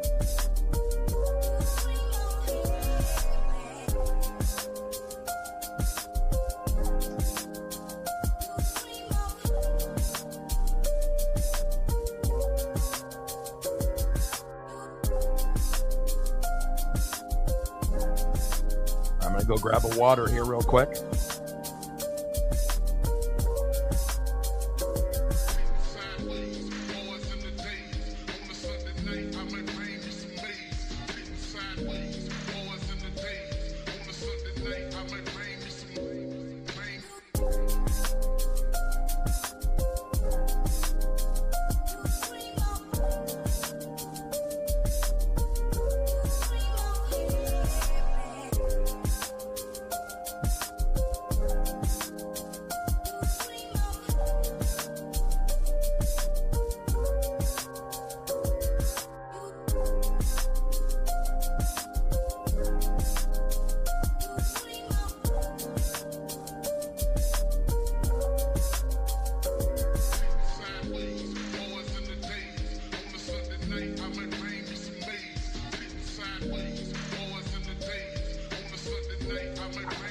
Water, we're good to go.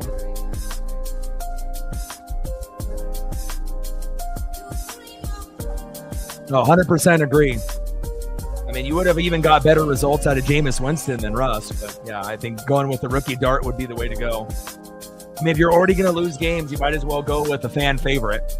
I mean, obviously we know Russ and Jameis Winston are personalities, but dart actually gives you a chance to be able to see something that you might not be able to see with those other two guys. And if you're already going to lose games anyways, you might as well go that route. Dart, Scataboo, neighbors, and try to go with the youth movement. I agree.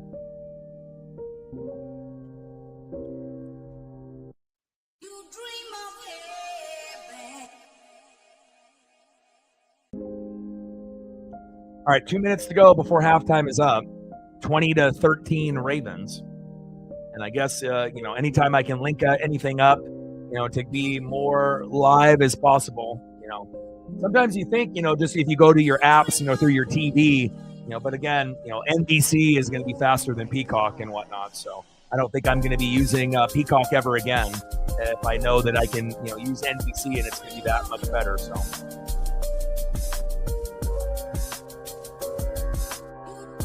Who's on your fantasy team, Nelson? You want to type out your fantasy team? Let me see what you got. Gained another sub. 21 to go. to 21,700.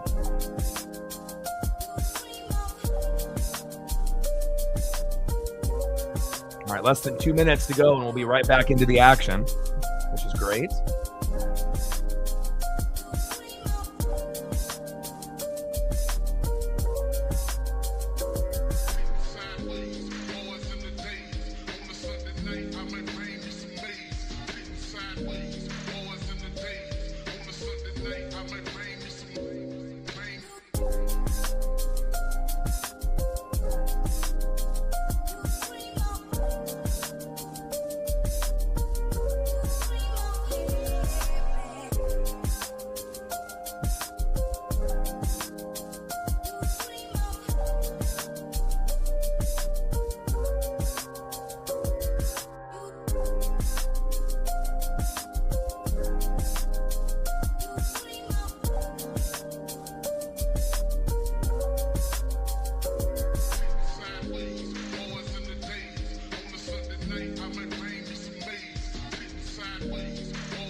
All right, 40 seconds to go, and we're back into the action. Ravens 20, Bills 13. And it honestly feels like the only way the Bills are going to be able to come back and win this game, is with their defense. They're going to have to force a fumble, an interception, a fumble for a touchdown, a pick six. They're going to need a deciding defensive play to kind of get them into the mix, gain momentum, and then they have to be on the same level as the Ravens the rest of the way. And if they get that big play, that could be the difference of them maybe forcing overtime or cutting the lead a little bit closer to where we're at right now.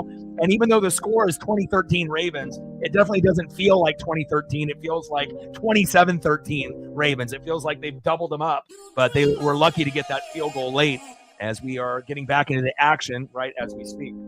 All right, let's take a look at Nelson's fantasy team. You got Daniels, who had kind of a rough one today. Kyron, who's great. Pollard, Devontae, Brian Thomas Jr., who's a G. Jay Jetta, Njoku, Henry, DJ Moore, Texans D, and Cam Little. And then did you leave guys on the bench that ended up scoring that hurt you, or are you sitting pretty good right now? And you got Goff and Deebo Samuel on the bench. Okay. How many man league are you playing in? 8, 10, or 12? And is it PPR or standard?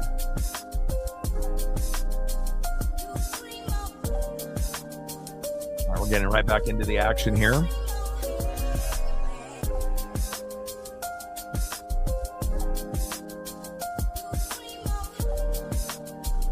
Like, sub, donate, comment, share. If you haven't smashed that like button yet, please do. Help us get to 100 likes, 100 on the dono train.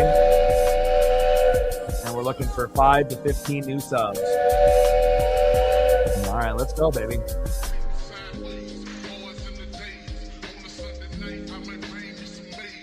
Eight man. Okay.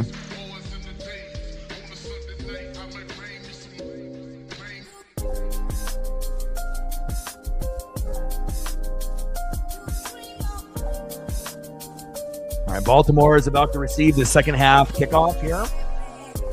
And hopefully we get some explosive plays. I mean, I'm a big defensive fan, so I'm really hoping for like a fumble, for a touchdown, a pick for a touchdown. Unfortunately, with all the different rule changes, because they want to protect the players, it's not like you're really going to see kickoff returns or punt returns for touchdowns that much anymore. But again, player safety is important, with CTE being a real thing. And Prater kicks it off, and that's a touchback. All right, first down and 10 at the Baltimore 35, and Baltimore obviously is going to try to put on the pressure. They're looking for 3, but primarily 6, and we'll see if they end up getting it. Ravens are 10-0 when Henry rushes for 100-plus yards in a game, 8-0 in a regular season debut, so it's going to be pretty tough for the Bills to pull this out.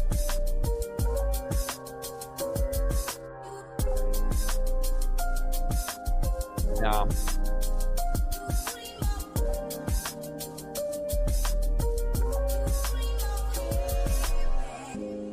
But in fantasy, it's one of those things, when a player has an underwhelming performance and then you take him out, and then it just so happens Devontae ends up getting 8 yards and 2 touchdowns next week. It seems like that, kind of happens sometimes. So you'll have to monitor and, You see what, how things go, but sometimes the fantasy gods can be cruel. As soon as you take a guy out, then they go off, and vice versa. Little handoff up the middle. I mean, that's happened to the best of us. And no, we do not want you Autobots.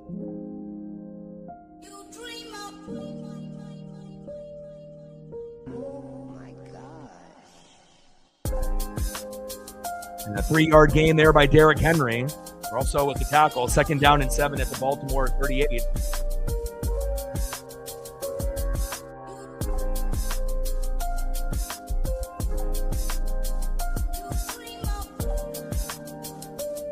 Shotgun set, man in motion, Flowers. Pressure off the edge, Lamar steps up and avoids one tackle, but not the second, and pounds his fist into the turf with frustration. And Jackson sacked for no yards. 12 noon, you know what time it is? Time for a sack lunch? Yum, yum, yum, yum, yum. Milano with the sack. 3rd down and 7 at the Baltimore 38. 20-13, Ravens.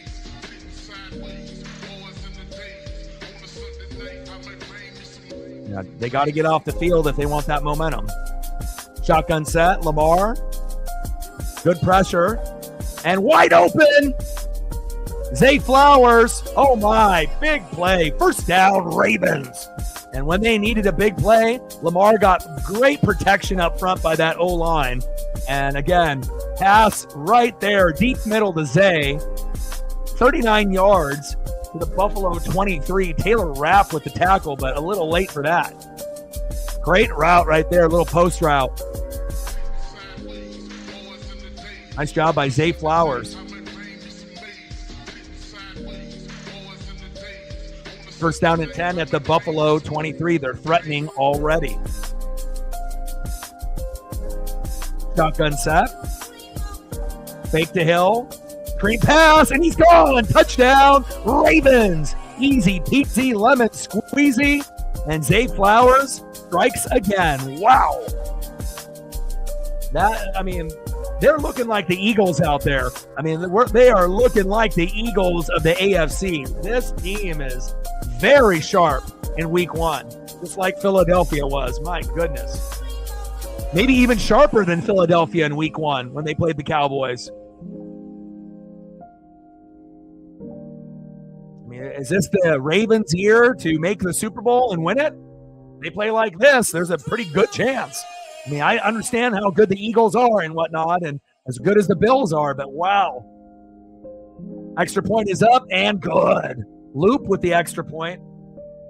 Man, Lamar looking like he wants his 3rd MVP, baby. But again, it's not just about the personal accolades. It's about the Ravens winning the fucking Super Bowl and getting there. But obviously the Chiefs and other teams have, had something to say about that. Lately the Ravens have, run into a wall against the Bills and the Chiefs the last few years. But is this the year that the Ravens end up being the top dog? If they play like this the whole season, they will be the AFC champion. Wow.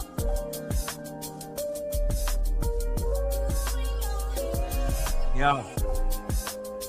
You guys have been pretty close. And obviously the Chiefs are getting a little bit older, and some of the other teams have gotten a little bit better, in the AFC. But, by looking at it right now, to me, the Ravens and the Eagles are the 2 best teams. Obviously the Packers were very impressive against the Lions, and that's a huge win, but I want to be able to monitor the Packers a little bit more to see how they, play in the first month. I'm not willing to say the Packers are better than the Eagles, at this point. Obviously with, Jalen Hurts and Saquon and A.J. Brown, even though he didn't get involved, and Devontae Smith and all the defensive pieces they had. And, even with Jalen Carter and his spitting technique, it's like, we'll see, as the weeks, end up progressing, but impressed. 27-13 Ravens, and Buffalo desperately needs a touchdown. A field goal at this point would be nice, but it won't cut it. And not only if you play like this will you be in the Super Bowl, you could actually win the Super Bowl. And again, the Eagles defense is much better than the Bills defense. So obviously it wouldn't be like this type of game more than likely. It would be a battle if we had Ravens Eagles in the Super Bowl, and it could come down to whoever has the ball last, or like a late field goal or something like that. I don't think it would necessarily be a blowout. I mean, both teams are very good on both sides of the ball and whatnot, but that would make for a very intriguing Super Bowl with Lamar and Jalen, if we were to get that scenario.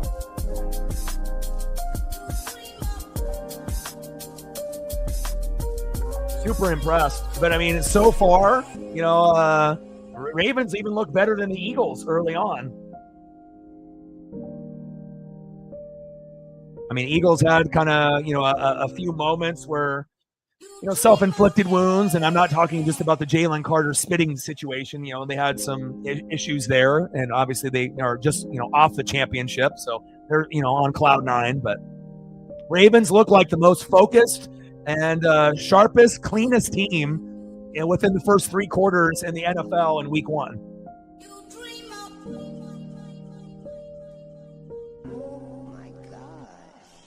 Yeah, you're probably not going to see the Seahawks make a Super Bowl for a long time, my guy. You got a better chance the Mariners making the World Series than the Seahawks going to a Super Bowl. Seahawks might not even make the playoffs for a few years. That's just, being honest, not being a hater. They're not that good. They got a long ways to go. I mean, this isn't the same team with Marshawn Lynch and the Legion of Boom. First down and 10. Man in motion. Allen, hands off to Cook. And a decent gain there. 5-yard gain. Green with the tackle to the Buffalo 45. 12:48 and counting. 27-13 Ravens. Woo! 134. Do you still have players playing, or do you have anybody left, or are you done? 134. Great job. I remember, in years past, you had a lot of games from 70 to 90, so 134 is a blessing. And Cook with a 3-yard gain. Matabuke with the tackle. 3rd down and 2 at the Buffalo 48. 27-13 Ravens. Just say Flowers. Wow. And Zay might score again. You could actually get to 150. Woo! Oh my. Awesome. Congrats. I'll definitely be rooting for all you guys to have success in your fantasy, especially when I'm not, doing one this year. I have to take a vacation from it, and I definitely feel refreshed, because it takes up so much energy and time for me. 3rd down and 2. Allen running it himself. Good decision there. First down, Buffalo. Good play call there. Allen with the keeper. But Allen obviously is more like a Cam Newton, where, he's going to rumble. But again, he's going to be most effective in the red zone. When you're going to be running from the 20 to the 20, obviously with a big frame like that, he's a little faster than he looks, but it's not the same as like Lamar running the football, who's obviously the most elusive, running quarterback in the league. The shiftiness of Lamar is on a whole nother level, as well as the speed and the vision. But Josh definitely does a good job for being a taller quarterback. Allen, hands off. Good vision there by Cook. There we go. First down, Bills. That was beautiful.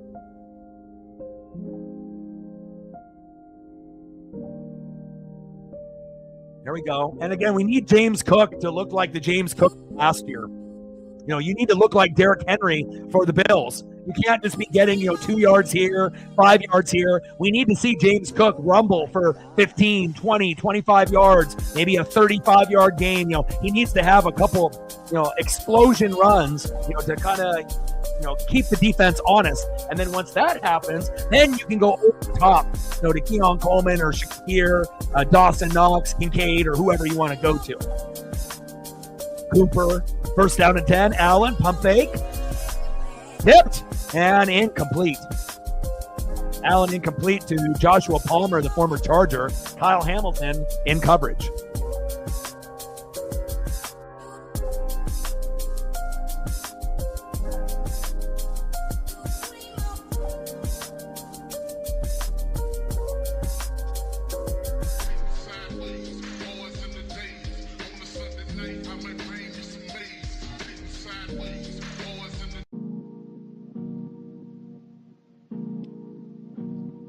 Second down and 10. Got to get your tight ends involved. Shotgun set. Good protection and a little check down. And limited gain there. 4-yard pass to James Cook. 3-yard pass. Third down and 7 at the Baltimore 33. Ouzier with the tackle. Less than 10 minutes to go here in the third quarter. 9:40 and counting. 27-13 Bills, and the Bills need a touchdown if they want to have any chance to keep pace. And Baltimore at this point pacing for 40 plus. Third down and 7, third down and 8. Shotgun set, pressure, blitz up the middle, check down, and great form tackle there by Roquan Smith, who has been all over the Buffalo Bills here today. What a gamer. Fourth down and 5 at the Baltimore 31.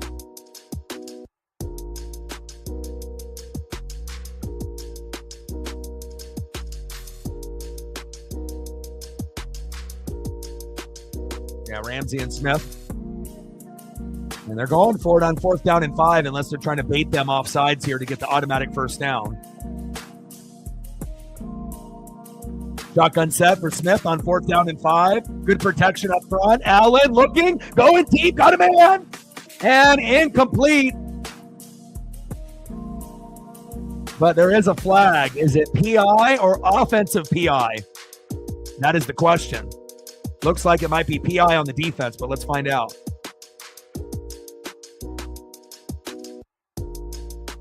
Defensive pass interference. Automatic first down. Alexander, the guilty culprit. And now you can go to James Cook, and you should be able to get this game to 27-20. Oh, yeah, he bear hugged him. That's a felony. And he still almost caught it, Joshua Palmer, even though he was being hugged from behind. He's like, let me have a hug. He says, not right now. And then he falls at the ground and still almost gets it. All right, here we go. First down and goal.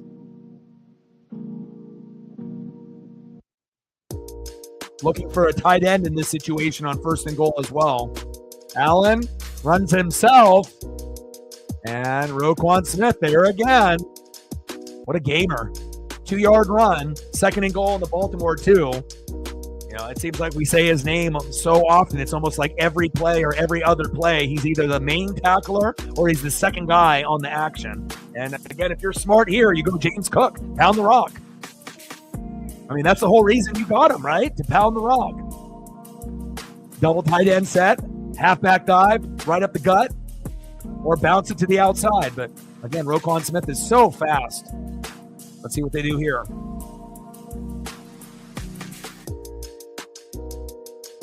Man in motion, hand off, Cook right up the middle, touchdown, Bills. I should be an offensive coordinator. There we go. Nice job by James Cook. I mean, that's easy peasy lemon squeezy right there. You don't got to be a rocket scientist to know that's the right call. You don't have James Cook to not give him the ball. And right there, Roquan Smith guessed wrong. He went right when he should have went left, and was no chance for him. And Cook slithers on the opposite side of Roquan Smith, and now they're back into the game.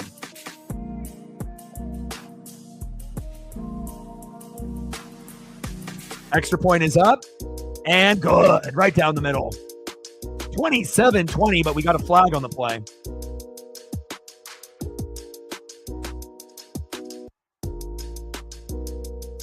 Entertaining game here on Sunday Night Football. Sometimes we don't get blessed with matchups like this that often.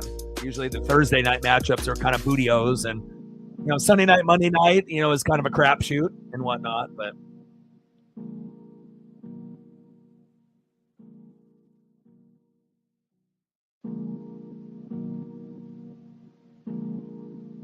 too many men on the field for the defense. Oh, they're going to go for a 2-point try. Why? Just take the extra point. Why? So you can get it to 27-21? Just take the extra point. Take what the defense is going to give you.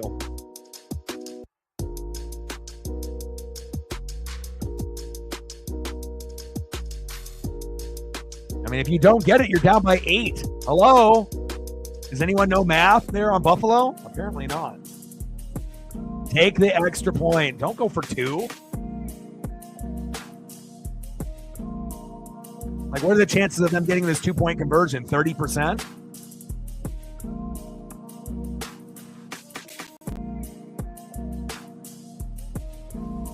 All right, 2-point conversion attempt. I don't agree with this. Man in motion. Allen, looking, nothing there. And there is something there. Wow, they got it. Unbelievable. Came out of nowhere. And the 2-point conversion completed by Keon Coleman. They got incredibly lucky with that. And there's another flag on the play. That might be holding on the offensive line. Kind of looked like it. But let's see. Because it looked like for a moment that it was going to be, an incomplete pass and a throwaway. Did he step out of bounds in the back of the end zone? Illegal touching. Clearly out of bounds.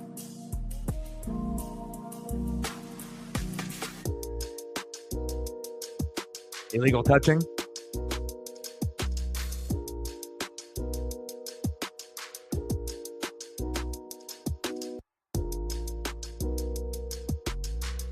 And try is no good. And that's why you don't go for it for a 2-point conversion, you dummies. And that will probably cost Buffalo the game. Again, it's always, it's like when you play the lottery. You always, and you gamble. You think you're going to win. But that single decision to go for 2, I think will cost them the game. And, again, I don't know if anyone really thought Buffalo was going to win this game anyways. But, it's much better to be at 27-20 instead of being at 27-19. Now you're down by 8. And at some point, even if the score stays the same, you're going to have to go for 2 instead of just kicking the extra point. The people in Buffalo obviously failed math, and that'll be the reason why they lose this game. What are they thinking? And the answer is they weren't.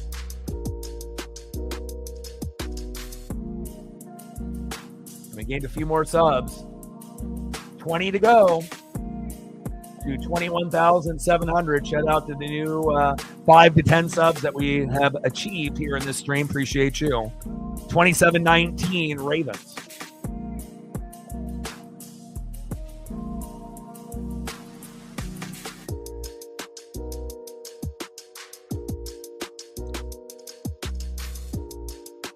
Stupid decision to go for 2. Take what the defense gives you. Don't get greedy. Even when you're down, you have to play the game, based off math. And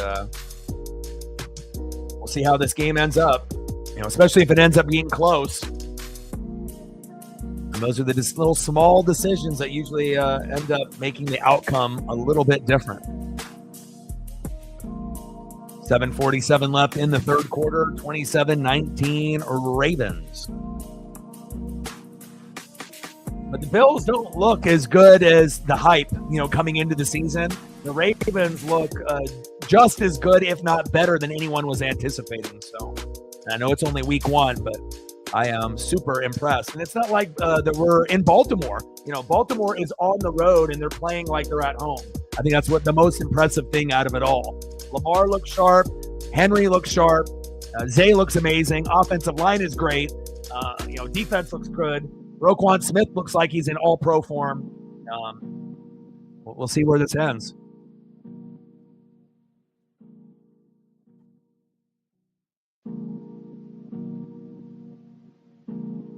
Michael Penix Jr. versus J.J. McCarthy. We will be doing that game next Sunday. I'm actually kind of excited about that matchup.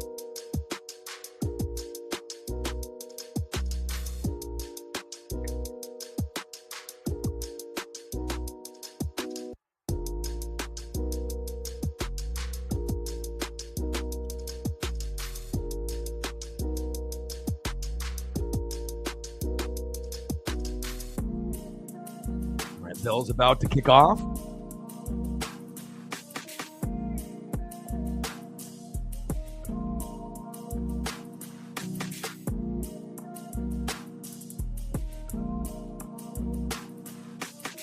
If I was a Bills fan, I'd be really deflated right now. Bills kick off. And Ali with a decent return there of 25 yards to the Baltimore 33. Bills' offensive line doesn't look good. The defense doesn't look good. And again, the offensive weapons outside of James Cook don't look good. And again, we'll see how Buffalo looks against a shittier team. They'll look better, just like Arch Manning looking better, for Texas than he did week 1 against Ohio State, with a top 3 defense. But, the Bills do not look very good to me. Again, they're still going to be one of the better teams in the AFC in the NFL, but they don't look like a championship contender per se, at least compared to the Ravens. I mean, they might be better than some of the other teams in the AFC, and we'll have to wait to see, who will be close to the Ravens. If it's just going to be a jumble of teams like the Chiefs and the Bills and many, many others, Broncos and a few others, but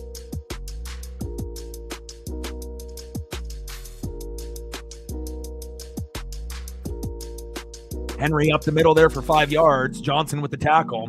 But Bills do not look impressive at all. I expected a hell of a lot more here at home. And, they need some more explosive players at wide receiver. And a big tackle.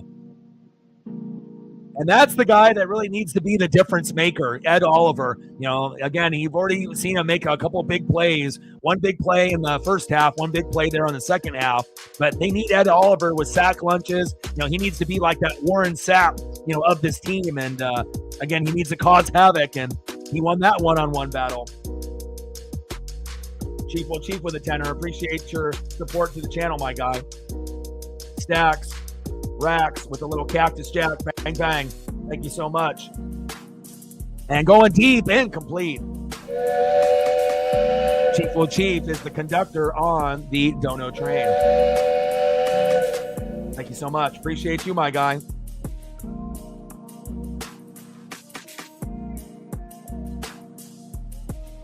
Lamar going deep right to Rashad Bateman.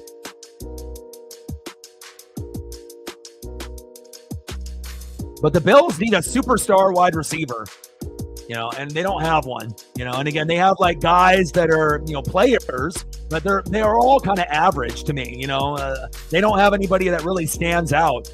And obviously the tight ends with like Knox and Kincaid, they're pretty good, but again, they don't really have anybody on a superstar level. You have Josh Allen, you have James Cook, but that's it.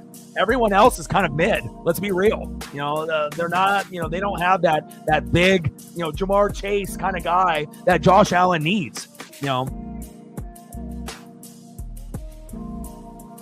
Like even when they had Diggs, how much better that they were. It's like you're going to need a superstar receiver to be able to blow off the top, as well as, have a good possession receiver, like on third down in the slot. I don't know. It just feels like they're a couple players away. They have some players, but they don't feel like a complete team to me. Yeah. Well, that's how it happens, right? We end up making an observation, and then all of a sudden they do what we said that they, weren't going to do, right? And with all that being said, the Bills are still going to be one of the top 3-4 teams in the AFC, but clearly it looks like it's the Ravens and then everyone else. But again, we're still early in week 1, right? But again, very impressive, for Baltimore to be playing this well on the road. But if you're just looking at personnel, and they don't even have Isaiah Likely playing on top of that, who would probably be getting the ball a shitload, in this particular game too. You haven't seen Mark Andrews really be involved yet, and we'll see if they end up going to Mark Andrews at some point if they have a chance. But I guess for the Chiefs, that's good for you, right? Seeing the Bills not look that strong. Obviously the Chiefs had some ups and downs, but if I had to look at the Bills and the Chiefs, and even though there was some good moments and some bad moments, at this point, I think the Chief roster is better than the Bills roster. Even though Mahomes is getting a little bit older and Kelsey ran into Xavier Worthy, and you have some issues on defense and whatnot, but even though the Chiefs are getting older, I think their team, if you look at their roster at this point, even though, it seems like the time is starting to get closer to being done, Chiefs look better to me than the Bills. But again, if they play one-on-one, either team could win, depending on if they're at home or on the road. But I don't know. I'm just not really too impressed with the Bills roster. It doesn't really scream Super Bowl worthy.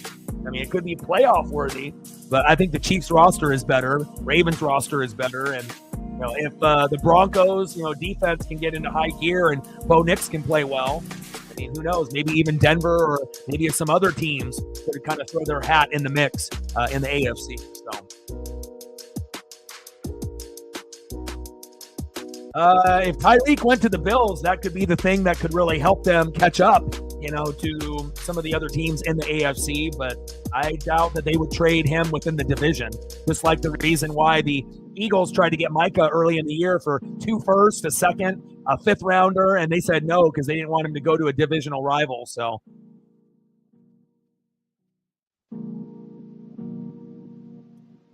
And also, Tyreek has become a little injury prone the last few years. He's not the same healthy player that he was on the Chiefs for the most part. It's not like a guaranteed, 100 yards at a Tyreek and a touchdown or 2 almost every game anymore. There's going to be some games where he explodes, for 100 yards and 2 touchdowns. And then there's going to be games where he gets, 3 catches for 18 yards and you're like, what the fuck, But again, also that's the Dolphins with Tua and what they have available there. So obviously Josh Allen throwing to Tyreek, and if they actually made a point to go to him, that could be what brings his career back to when he was with Patrick Mahomes. Allen, that's a hold. That's coming back. Dancing and romancing and then going down, but you got to bring that one back, baby.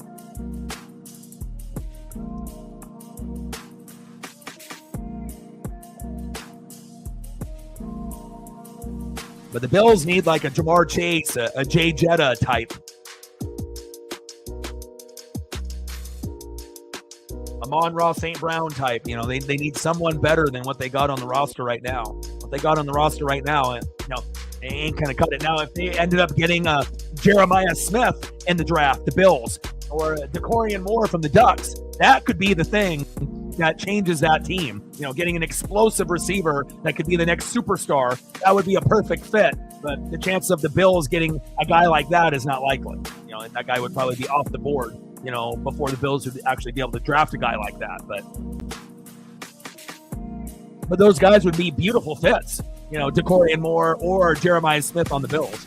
2nd down and long. Allen scrambling with a little flip. Beautiful. There we go. Shakir, 1st down. Bills. That was pretty. Cool kid in the building. What's good? Yeah, I watched it on Roku and the MLB app. 18 runs. We're back, cool kid. We are back. Sometimes you need to have a statement springboard win, and that was on Saturday, and then obviously this morning. Ooh, Ravens and Bills about to fight. That was a little extracurricular. What was that? Hung on and threw his ass like a rag doll. My God. Things are getting chippy in the NFL in week 1. If Tyreek did go back to KC, if that were to happen, that could give you the lift that you guys need, even though you have quite a few guys there, obviously the Rashee Rice situation and then Worthy getting injured and whatnot, Kelsey getting a little bit older. But if Tyreek were to stay healthy, he could definitely make a huge difference for a team like Buffalo and Kansas City.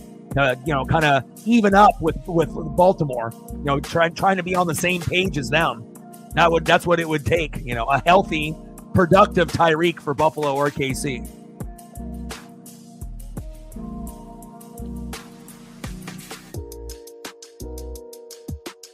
But I highly doubt Miami would get rid of him.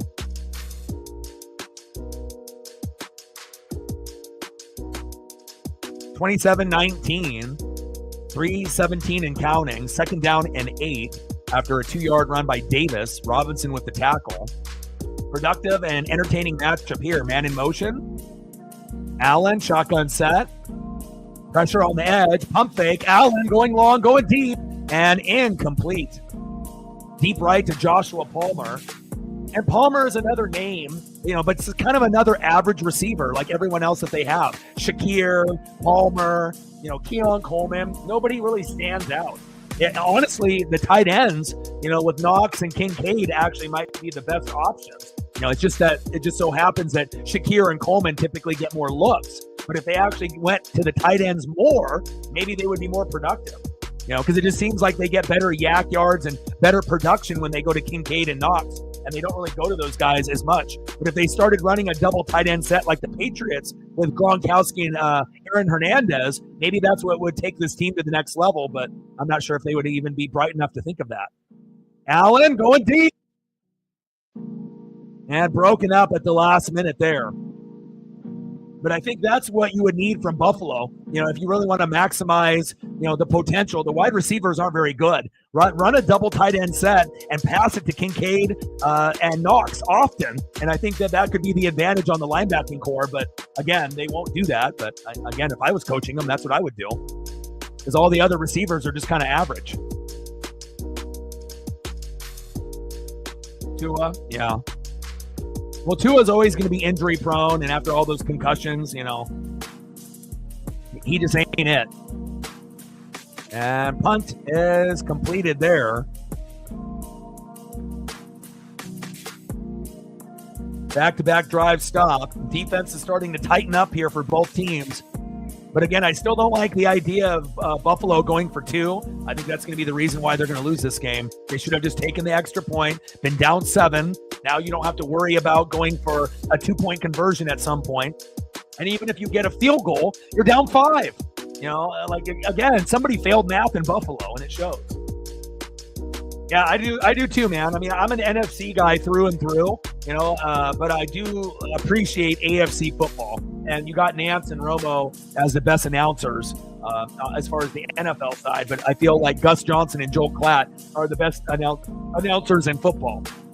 If you ever wake up early at 9 a.m. and watch college football on Fox, you'll realize how much better Gus and Joel are than everyone on planet Earth that's calling a game, at least on TV.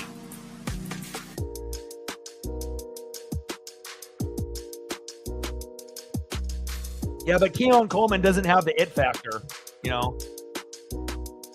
Him and Shakir, I mean, hell, anybody that gets targeted fucking 10, 12 times should get 8, 9, 10 catches if they're a good receiver. But, nobody is intimidated by these guys. They need a Diggs talent or better, but preferably a superstar. Josh Allen needs a superstar, even better than Diggs. And honestly, they need like a couple of them, one on each side, I mean, they finally got the James Cook situation figured out instead of getting, 2 or 3 mid running backs. And, that didn't work against the Chiefs. Now you got James Cook, but now your receiving core is kind of mid, in my opinion, Like you would be better off of, having Allen, go to tight ends and a heavy Cook. And then, obviously not going to the wide receiving core as much. But, at some point you have to keep the defense honest.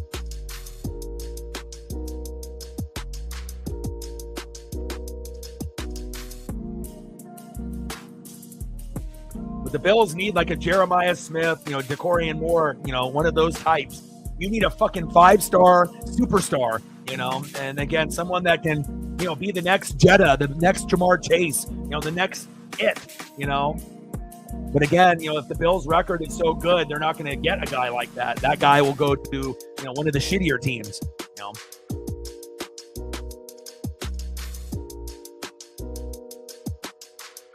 And Robbins punts 39 yards, fair caught by Wester, the Baltimore 32.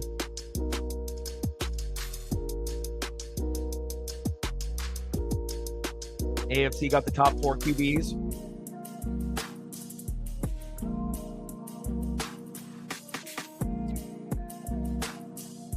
I mean, Jalen is solid. Jaden Daniels had a great year, but we'll see if he has the sophomore slump. Baker is a top 10 quarterback that's underrated. So there's a few. I mean, there's some. Down the sideline. And look at that. Zay Flowers imposing as well. First down, Ravens. And they have no answer for Zay Flowers. They don't have anyone on that talent level on that opposite side for Buffalo. Zay is a guy that can run screens, jet sweeps, and the speed is like Lamar, right? That's one thing that the Ravens have. Speed, and speed kills, and you got no answer for that in that Buffalo secondary. Beautiful throw by Lamar, great yak yards by Zay, and it shows you how valuable Zay Flowers is to the Baltimore Ravens. 6 receptions, 134 yards, and a tutty, and he ain't done. That's more fantasy points for Sarah. Henry up the middle. I mean, that three-headed horse, like you wouldn't assume that Zay is as good as he is, but you got Lamar, unguardable, Derrick Henry, unguardable, and then once you finally think you got them under control, then you just hit it Zay Flowers, and then he does that. It's and then they also have Mark Andrews, Isaiah Likely, Bateman. I mean, this team is loaded. And then running backs, Justice Hill. I mean, they got players on players on players on this team. And the thing that isn't talked about is the Ravens O-line and the D-line. You don't really talk about, the offensive line. And again, if the Ravens offensive line, didn't do their job, obviously they're years beyond Yanda, being on the team and holding it down. But going long, going deep, one-handed grab, touchdown Ravens. Are you kidding me? Oh my, this game is over.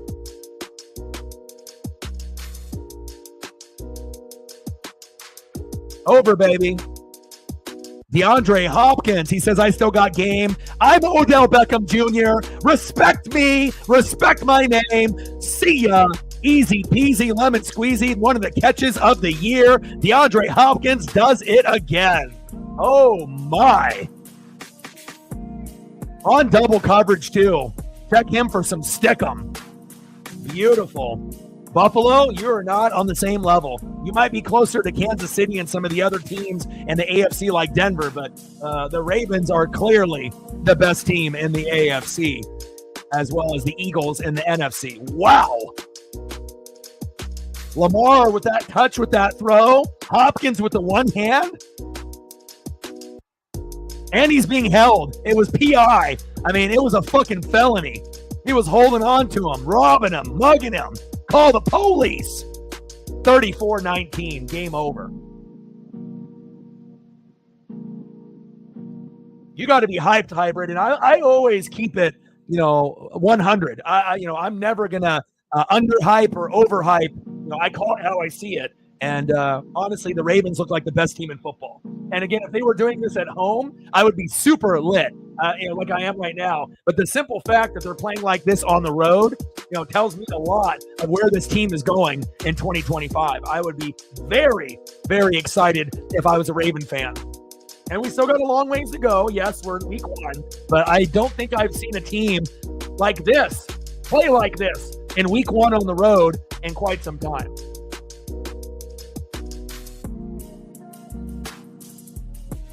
I mean, it's good coaching, good offensive line, good defense, good skill position players. You got 2 guys that are unstoppable in Lamar and Henry. And again, defense, Roquan Smith. What can you say? This team is the real deal. And then you get a guy like DeAndre Hopkins where most people think he's old and he can't do it. And then if you put him with a guy like Mahomes or Lamar, he can show you once in a while, hey, I still got it. Just like back when I was younger, on teams way in my past. Yeah, Keaton Mitchell, another one. Yep. You're on it. The Hybrid, you got to be excited, man. And again, I'm not going to overhype, any team ever. I just call it how I see it. But 12 for 15, 194 yards, 2 tutties, no picks for Lamar. Man, this team looks like they could score 40 or 50 every game. Now, I know, assuming that they won't, of course, they're going to end up fighting someone like Philly that's got a real good defense and it'll be a slobber knocker. But, I mean, if you're able to go on the road and, and you got to think that the Bills are one of the top 2 or top 3 teams in the AFC, and you're making them look like this in their house, week 1. I mean, I don't even know if I can put it into words.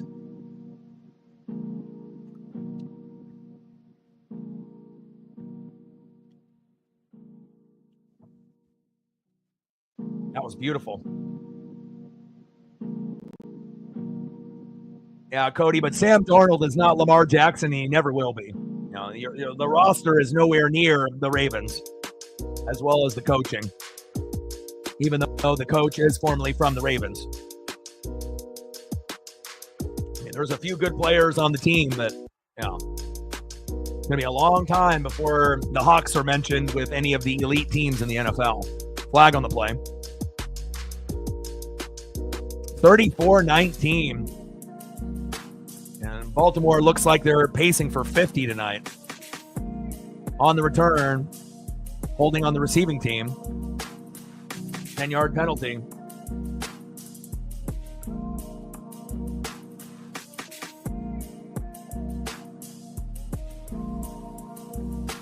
That was beautiful, man.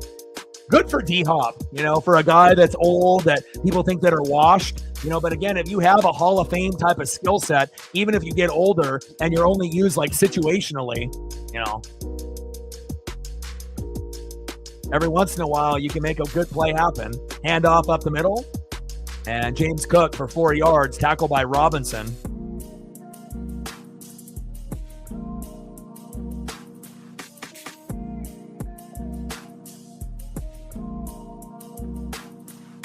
Yeah, I mean, at this point, the Buffalo Bills don't even look as good as the Chiefs, and the Chiefs obviously don't look as good as they normally have looked, but I need to see how Buffalo plays against like Denver and a few of the other teams and like the Chargers and the AFC, Colts. Like, I need to see them play against some of the other teams in the AFC, Pittsburgh, and then I can kind of see, okay, is this Buffalo team for real, or are they overrated? Allen. And caught on the sideline there. Joshua Palmer with the catch. And the third quarter comes to an end.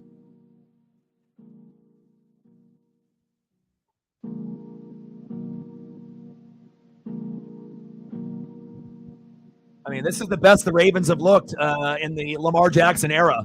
He's already got 2 MVPs. But the Chiefs and the Bills have always been in the way, and now it finally looks like the Ravens are the best team in the AFC, maybe the best team in the NFL, other than the Philadelphia Eagles. And I can't wait to be able to watch it. I'm definitely going to be going out of my way to watch, more Ravens games to see how they match up with everyone else, AFC teams and NFC teams.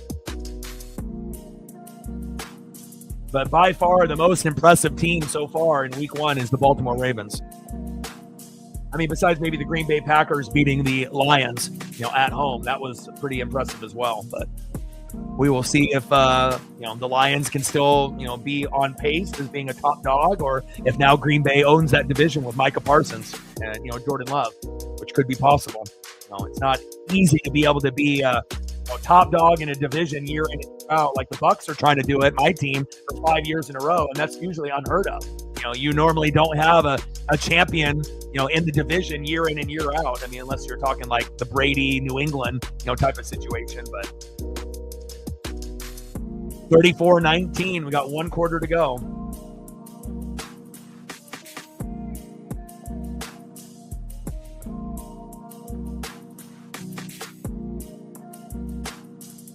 All right, looks like we hit over 5,000 views on the stream. Let's see if we can get to maybe 5,500.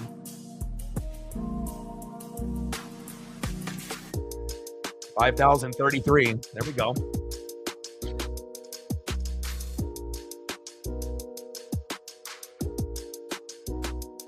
I mean, the best case scenario for the Hawks is second place in the NFC West, but I don't think you're making the playoffs.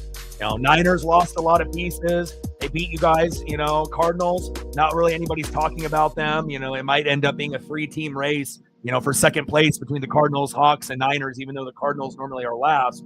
And I know the Rams didn't win by very much, but you have to feel that the Rams and the Niners are still going to be the top dogs in the division, and then the Hawks and the Cardinals are going to be at the bottom,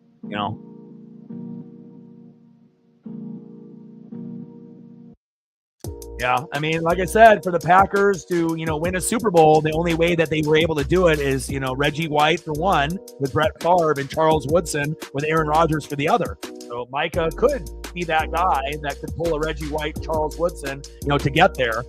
But Ravens, if the Ravens played the Packers in the Super Bowl, Ravens would win. There's no doubt about that. But that would be a big accomplishment for Packer fans if they were able to get past the Bucs and the Eagles and a bunch of other teams. But Ravens clearly look like the best team, and they're on the road, which makes it even more special. Floater down the sideline, and that was caught. Is that Keon Coleman? Yep. 15 yards. Awuzie with the tackle to the Buffalo 43.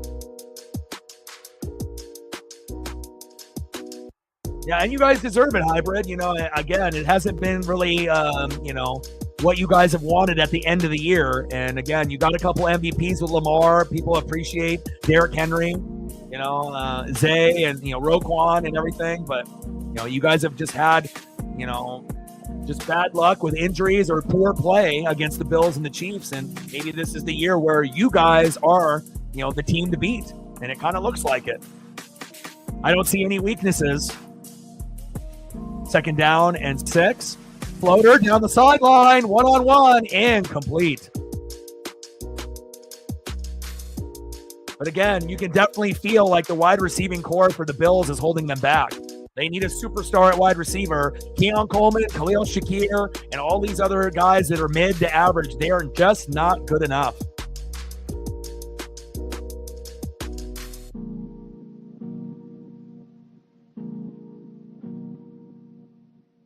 Hell, anybody that, gets as many targets as Coleman and some of these other guys like Shakir can put up some stats, but nobody fears those guys, and they don't really have the, big playability. The only big playability guys you have are Allen and Cook, and that's it. Hell, I think the tight ends are better than the receivers, honestly, if you were actually going to give them the same amount of targets as Coleman. There we go. That's the big play that they needed. Cook. There we go. Nice juke. Nice block. And almost to the touchdown. Into the end zone, down at the 1. There you go. That's what they needed. Josh Allen to James Cook. Look at that shiftiness. Maybe they need to go to more James Cook as a passing receiver rather than actually passing to receivers. Great play.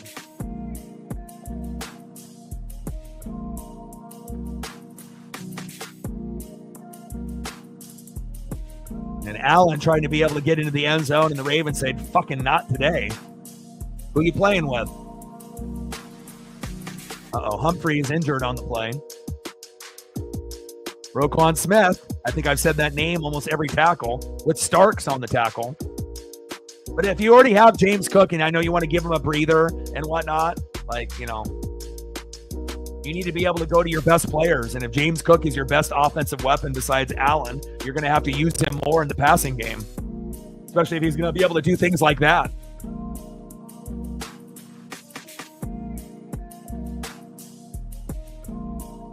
Yeah.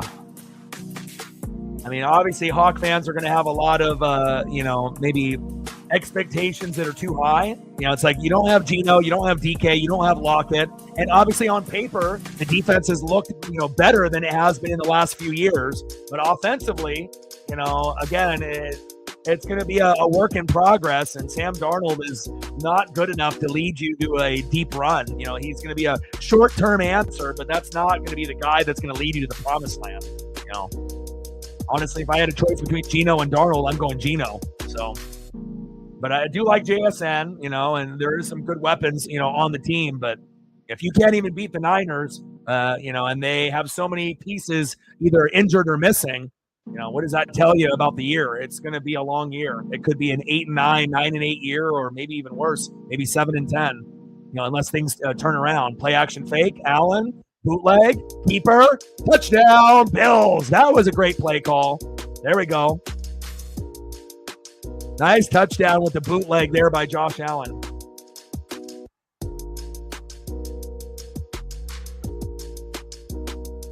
And now you're down by 9, having to go for 2. But if you didn't go for 2 earlier, all you would need is an extra point, dummies.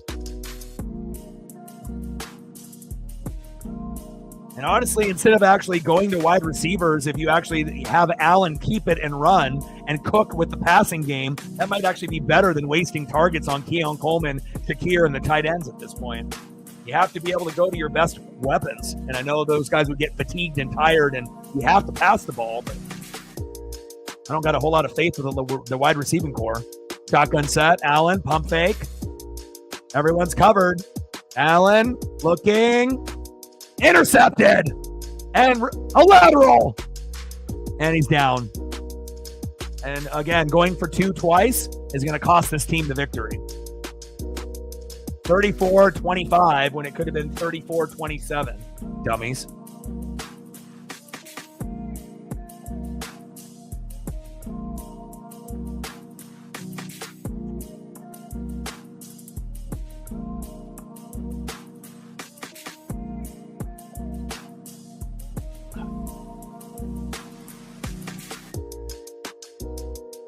You got to take what the defense gives you. You go for 2, you don't get it. You go for 2, you don't get it. You just take the 1 and the 1. You do math, right? Which they obviously failed in school. It's 34-27, and all of a sudden you get a fumble for a touchdown, a pick 6. You end up getting a stop and then a score, and then all of a sudden you're right back in it. But now you're put yourself in a position where even if they get a field goal, right, you're out of reach. It ends up being 37-25, and you're fucked. So, again, a lot of these coaches are not very smart. You only go for 2 when you have to in the fourth quarter. You don't go for 2 in the first, second, and third. And preferably you don't go for 2 at all. You just take the fucking extra point. It's like you have a 30% chance or less to make a 2-point conversion. And then when you end up getting it, usually there ends up being a fucking penalty. A guy steps out of bounds, there's a hold, and it ends up coming back even if you complete it. So, it is what it is. 34-25 Ravens.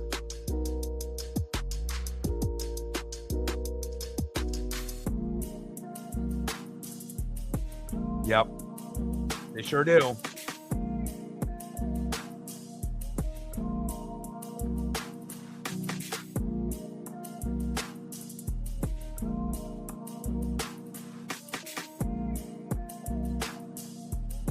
The math ain't mathin'. You got it.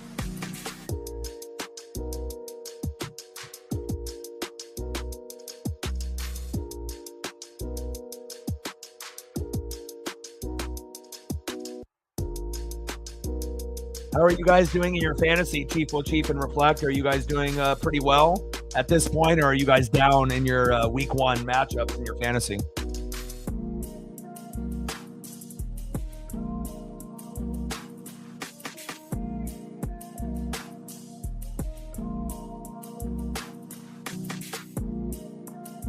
All right, 12:51 left in the fourth. The Bills still, based off math, they actually still have a chance to come back. But really the thing that's going to keep the Bills, close is if they can get that big play on defense, a pick 6, a fumble for a touchdown. That's the thing that they're going to need. Obviously going for 2-point conversions twice was stupid, as we see Thurman Thomas, one of the best running backs in the NFL ever. Oklahoma State obviously could have used him this weekend against Oregon. Same thing with Barry Sanders, but Mike Gundy, you end up opening up your mouth, we will shut it for you. 34-25 Ravens. Oh, you have Lamar and they have Cook.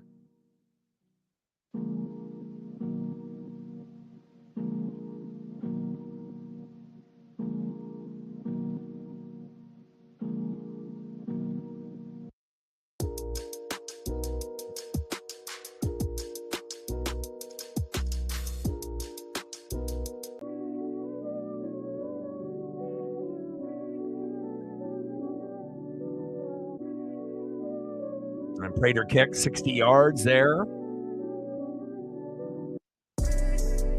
First down and 10 at the Baltimore 35, and we'll see what Baltimore has cooking here in the fourth quarter. I'm excited to see what they decide to do here.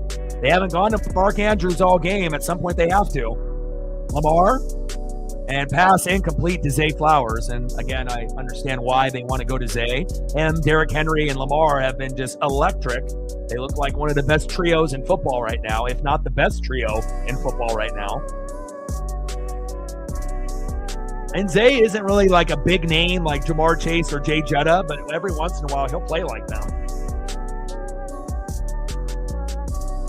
Second down and 10 as that pass was incomplete to Zay Flowers, deep right into the field.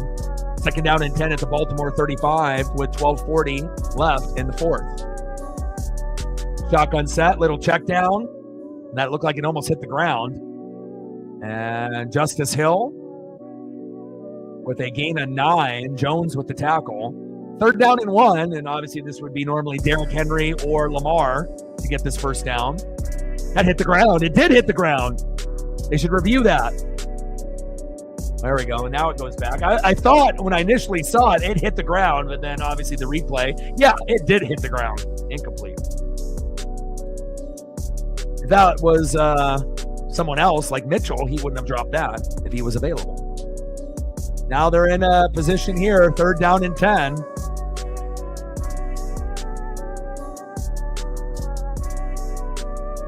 Demendo. I appreciate that, man. Thank you so much. I'm always grinding, no matter what. Stacks, racks with the little Cactus Jack. Bang, bang. Thank you so much. $5 holla on the dono train. 3rd down and 10 for Lamar. Scrambling, gambling, avoiding the sack lunch. Get rid of it. Get rid of it. Look at Lamar's speed. Unbelievable. Go, go, go. And he gets the first down and some. Wow, he's good. Lamar Jackson is on his own train.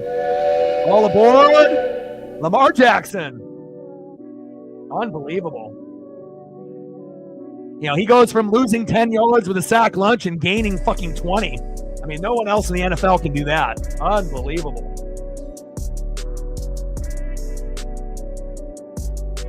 Wow, wow, wow. Unbelievable play there. And that might have been the difference between the Ravens. I mean, we already thought the Ravens were going to win this game, but, you know, obviously keeping the football and bleeding the clock out. And now the defense is tired. Henry, see ya. Touchdown, Ravens. Game over. Wow. And that's how you do it. You go to Lamar, and then you get tired, and what do? Derrick Henry says, you got nobody to match up with me. Game over. Sorry, Josh Allen. It's the Ravens here. Buffalo Bill fans are crying like Marv Levy. 40-25, game over.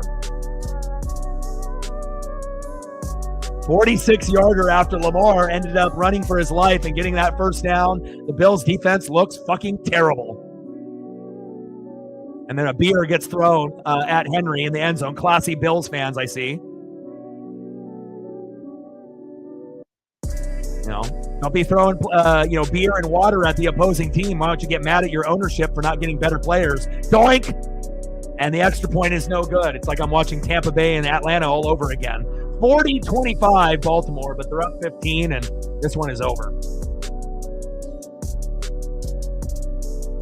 I mean, obviously, Buffalo will still have a chance to, cut it within, a touchdown. But as soon as they do, and it goes from 40 to, 32, they're going to score again.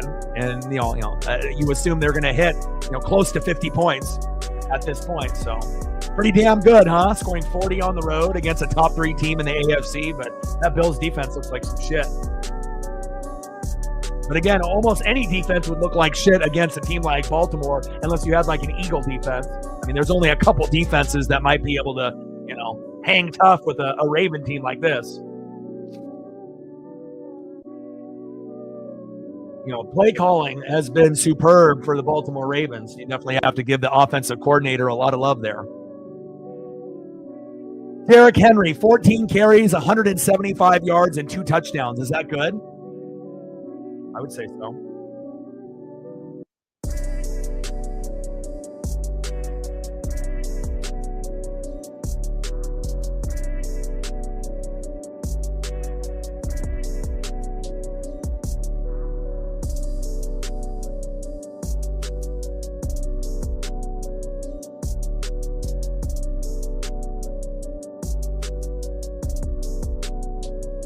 Todd Monken, 3rd year. Underrated.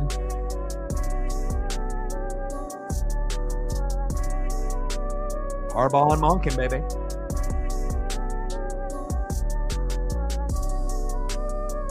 Definitely. Yeah, I mean, again, I'm not seeing any weaknesses. Head coach, offensive coordinator, defensive coordinator, amazing players on both sides of the ball. Offensive line looks good. Skill position players look magnificent. Roquan Smith looks like an all-pro. This might be the Ravens year. Could see a Ravens-Eagles Super Bowl or something of that nature.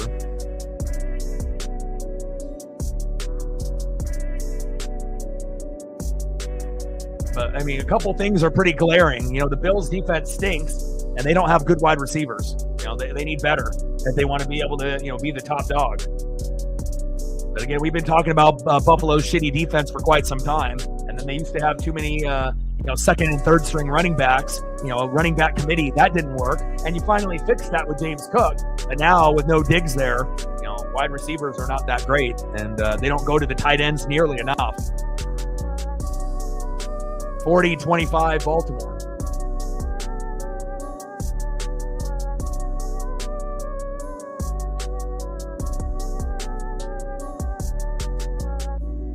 And spin move and a gang tackle by the Ravens.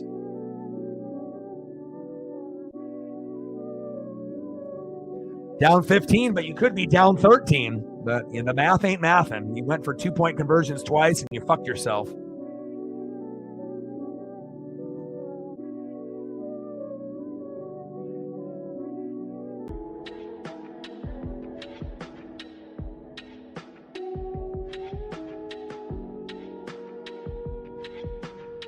Luke kicks it 61 yards, 24-yard return by Codrington. Now Allen, floater to the sideline and caught. Keon Coleman again.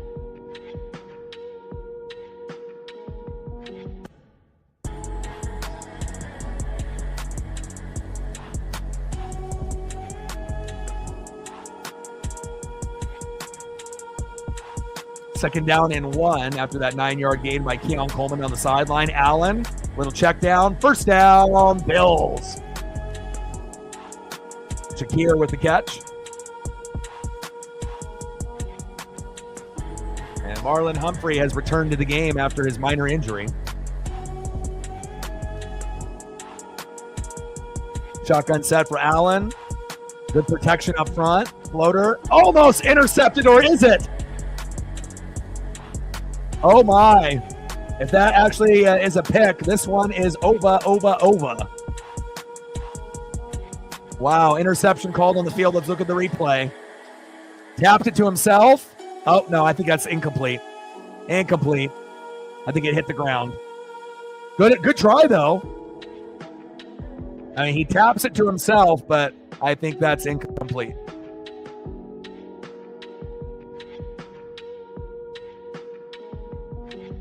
Yeah, 18 runs, man. Beautiful. And it all started on the stream that we did yesterday on Saturday to win a game finally with Rivas and Robles in the lineup, and then it carried over to today. And I already knew it was going to be a great day when Garber got a triple to be able to get our first run on the board, and that's the first triple he's had since 2019. So again, home runs by Cal, Gino a couple times, and everyone getting on the board, and 18 runs. The most the Mariners have ever scored is 22, and they almost got there. Big 18-2 win. And again, we got a Cardinal matchup, and we'll stream that tomorrow at 6:40 Pacific at T-Mobile as Allen is scrambling, gambling, and a big first down with his legs. Move the chains.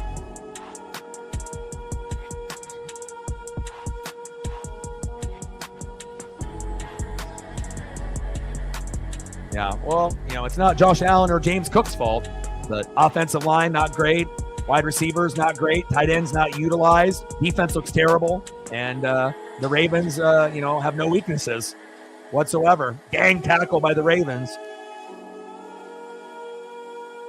That definitely feels like the Ravens and the Eagles are the two best teams in football. I do think that Packer win against the Lions was very impressive, but I need to see more of the Packers before we say they're better than the Eagles or on the Eagle level. But based on that Lion win, that was impressive at home at Lambeau. But if the Lions were at home, would the Packers have won the same way? I don't think so.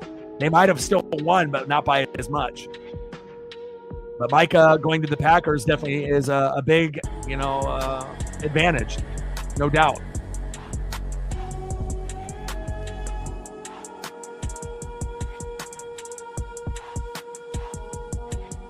Another flag on the play here. Holding on the offense. But even as good as the Eagles were against the Cowboys, nobody looks as good as Baltimore here in week 1. I mean, I don't even care what we get tomorrow. With the Vikings and the Bears, they're not going to play like Baltimore. You could put both of their teams together and not be as good as Baltimore. Facts.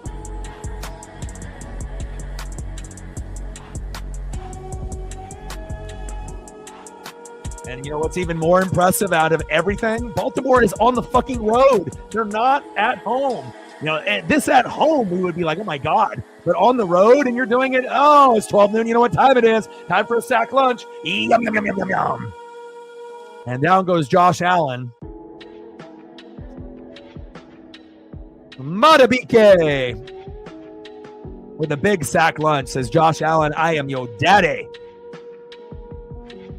I mean, I'm a big defensive fan. Everyone knows that. I love linebacker. I love safety. You know, it's not like I don't appreciate quarterback, running back, wide receiver, and tight end, but I love O-line. I love D-line, defense, coaching, play calling, and wow, man, this Raven team is something else here in week 1.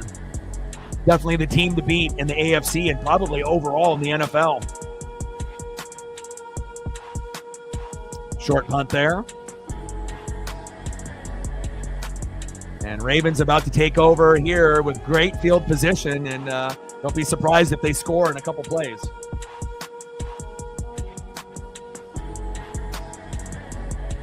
Yeah, they look great. Like, sub, donate, comment, share. If you haven't smashed that like button yet, please do.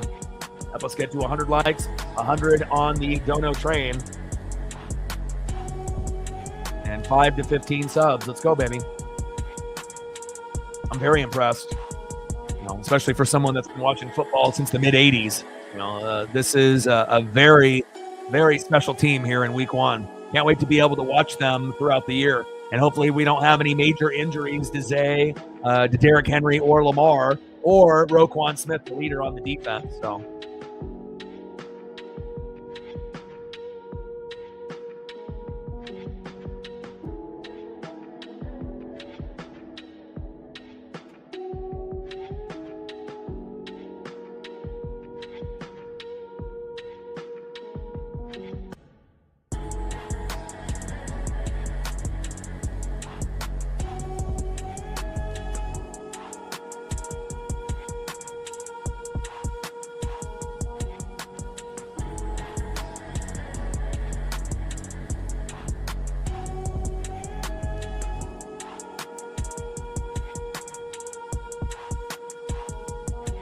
All right, 9:18 left in the fourth quarter. 40-25 Baltimore. Who's going to be the guy that comes up with the big play? Lamar, Zay. I mean, the only thing that you could make like the day perfect for the Ravens, you know, since Isaiah Likely is not playing, is a touchdown to Mark Andrews. That would be like when I predicted Cal Raleigh after we ended up, you know, having 9 runs and we needed that one more to be able to get to 10 on Saturday. And we already had a couple homers by Julio. The only thing that we needed to kind of cap off a perfect day is for Cal to homer, and then we predicted it and we got it like 10 seconds later. That would be the only thing that would make this day like complete, is if Mark Andrews ends up getting a tutty from Lamar. And we'll see if Lamar looks his way to complete, you know, a perfect day as far as Raven fans are concerned. And obviously you can still go to Derrick Henry again and have him get over 200 yards. You can have Lamar throw it to Zay for another touchdown, or go to Bateman. But since Isaiah Likely is out, you know, it would be kind of cool to see Mark Andrews actually get the fucking ball. First down and 10, hand off to Derrick Henry, bouncing it to the outside. You know, and again, you have to credit, you know, Derrick Henry's workout regimen in the offseason, because again, if he didn't work as hard as he does, as we're seeing right here, you know, I've been talking about this, you know, obviously earlier in the broadcast, nobody works harder in the offseason than Derrick Henry. So even though you're over 30 years old, he still runs like he's 25, you know, and again, it shows. You know, he should have been slowing down the last few years, but again, he looks just as good, if not better, than any running back in the NFL, not named Saquon Barkley. Pretty fucking impressive. But again, if you put in the hard work, you can get rewarded, right? And that's exactly what you're getting. Derrick Henry again. And obviously they're trying to bleed the clock out here in the fourth quarter. Short gain of loss of 2. Third down and 9.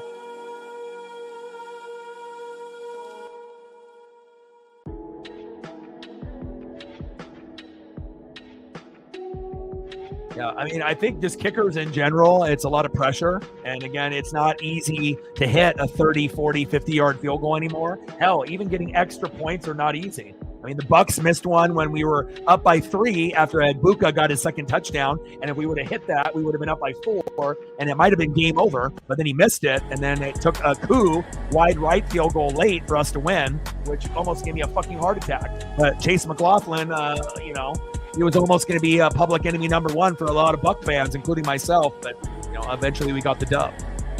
5-yard penalty on a false start there by Wallace. Third down and 13 on the Baltimore 32.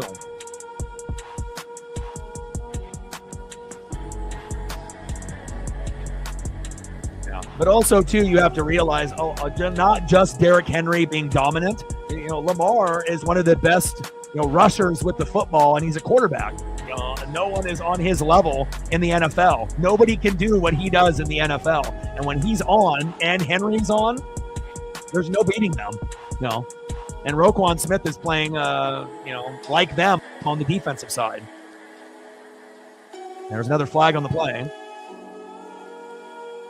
Short middle pass to Zay Flowers, who's looking like a Jamar Chase, Justin Jefferson type. He's got that speed, baby. 4th down and 4 at the Baltimore 41, and let's see who this penalty is on. I believe it's on Buffalo.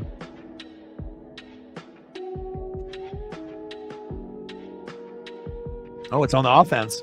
Illegal motion. Penalty is declined. 4th down. It's on Zay Flowers.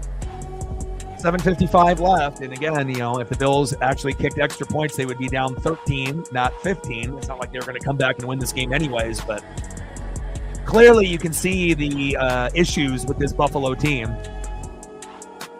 They don't look like a Super Bowl contender, at least in week 1. Hell, I think the Chiefs even look better than Buffalo, and they ended up dropping a game to the Chargers in Brazil.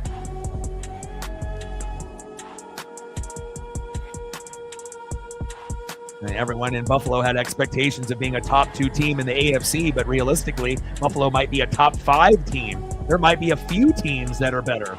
Chiefs, who knows? Are the Chargers better? We're going to have to kind of wait and see on some of these other matchups and whatnot. Is Denver better? I'm definitely intrigued to kind of see what we got cooking. And look at that punt. Oh, they're going to give him the touchback. Stout punts for 59, and they were trying to get the touchback or the down at the 1, but referee decides to say, "Hey, we feel sorry for you. We'll give you the touchback at the 20."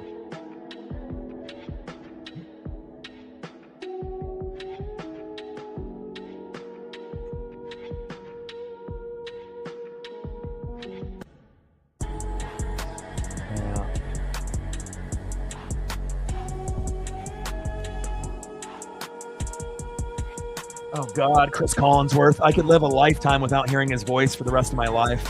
Why can't we have Gus Johnson and Joel Klatt call NFL games? They are the best on planet Earth. Watch a Fox game at 9 a.m., and you'll realize how great they are. Collinsworth, golly. 1st down and 10, shotgun set here for Josh Allen. Good protection up front. Flows deep towards the sideline, and a leaping catch by Keon Coleman. Nice grab there. 21 yards, Starks with the tackle. 1st down and 10 at the Buffalo 41. And it feels like Buffalo will get a field goal or a touchdown here late, but it's not going to help when Baltimore is already at 40. Shotgun set, 1st down and 10. Pressure up the middle. Avoids the sack lunch, bounces it to the outside, keeping his eyes downfield, pump faking, and gaining a decent yardage towards that sideline. Gain of about 6. 2nd down and 4 at the Buffalo 47. 6:50 and counting. Now 6:40 and counting. Bills down by 15. A lot of Bills fans not going to be doing too well going to work on Monday.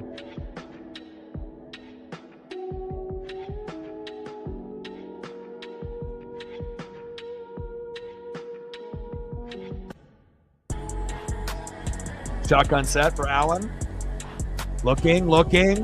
Right down the middle. Good catch and goes down. 1st down. Buffalo, move the chains. Joshua Palmer, a good addition to this offense, but just another kind of average mid-wide receiver, just like Shakir and Keon Coleman. There really isn't a difference between those 3 guys. 1st down and 10. Allen, quick pass again, deflected and batted back into his face. 2nd down and 10 for the Buffalo Bills. Green, there obviously with coverage, and that was obviously attempted to Khalil Shakir. 5:52 and counting. Bills down by 15, and they need a score here quickly within the next 2 minutes. You can definitely tell they miss Stephon Diggs. Obviously they don't miss his drama, but they miss that big play wide receiver ability. Hell, they could end up using an Andre Reed at this point, going back in the day. A Don Beebe. in the slot. They could definitely use a guy like that right now. Allen, short middle to Keon Coleman for 7 yards. Humphrey there with the coverage. Good to see Marlon Humphrey back in there after the injury. 3rd down and 3 with 5:30 and counting at the Baltimore 37. And I kind of am, wondering why they don't go to Dalton Kincaid and Dawson Knox enough, Like, do they think just going to Keon Coleman over and over and over is going to be good enough to win? 3rd down and 3, trying to draw them off sides with the hard count. Shotgun set. And throw to the sideline. Incomplete, but flag on the play.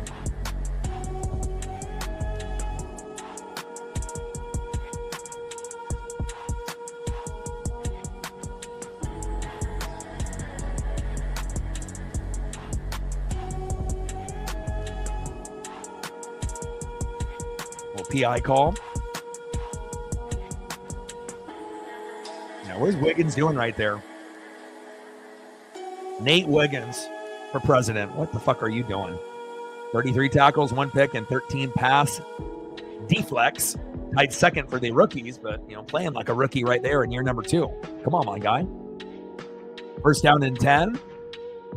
5:04 left in the 4th quarter. Bills down by 15. Shotgun set for Josh Allen. Throw to the sideline and caught. And look who it is. It's a tight end. That's where I would be going. And a nice catch there for Dalton Kincaid. Him and Dawson Knox are very reliable tight ends, but they don't use them. I would be using them like the Patriots use Hernandez and Gronk. But, that's me.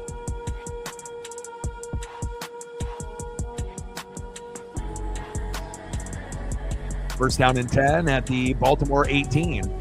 4:58 left here in the 4th quarter. Shotgun set. Good protection up front. Allen going deep to the end zone. Incomplete.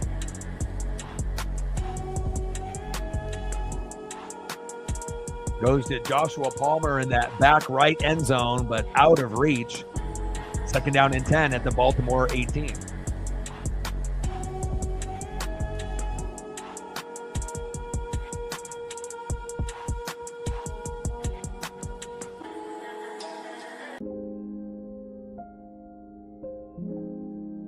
All right, 2nd down and 10. Let's see if the Bills can at least get into the 30s. I mean, even though it feels like the game is 50-25 rather than 40-25, it's been really lopsided.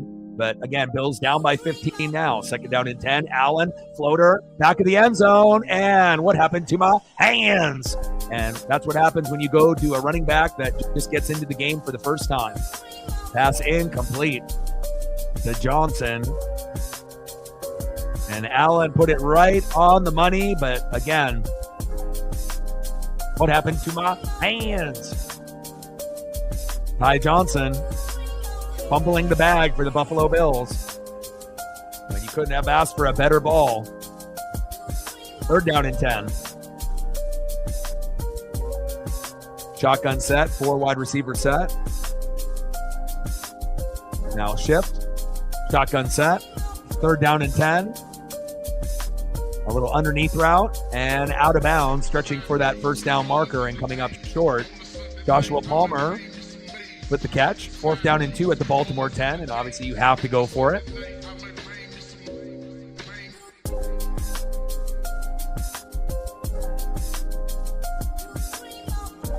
You can always run an RPO with Josh Allen and James Cook, either hand it off or keep it himself. And then also see if there's a slant or something on like a bubble screen for one of the receivers or the tight ends. Let's see what they do here. They got trips left with Cook in the backfield. And obviously they like to run Allen in this situation, but the Ravens know that too. Shotgun set, Allen. Looking. Ravens approaching. Back of the end zone. Deflected and caught. Touchdown, Bills. Wow. They got incredibly lucky right there. Keon Coleman off the deflection, and that's not going to happen that often. Nice job by Buffalo. But Allen, you got incredibly lucky that deflection went right into Keon Coleman's hands. Unbelievable.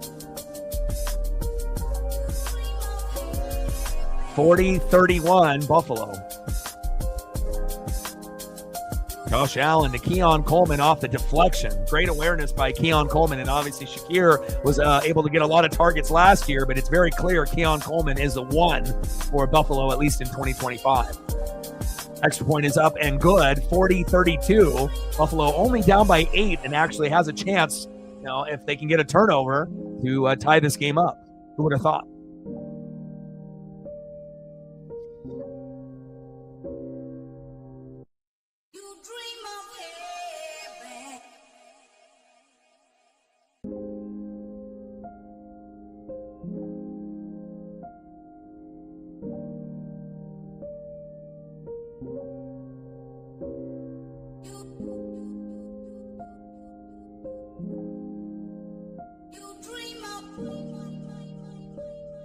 Great awareness by Keon Coleman.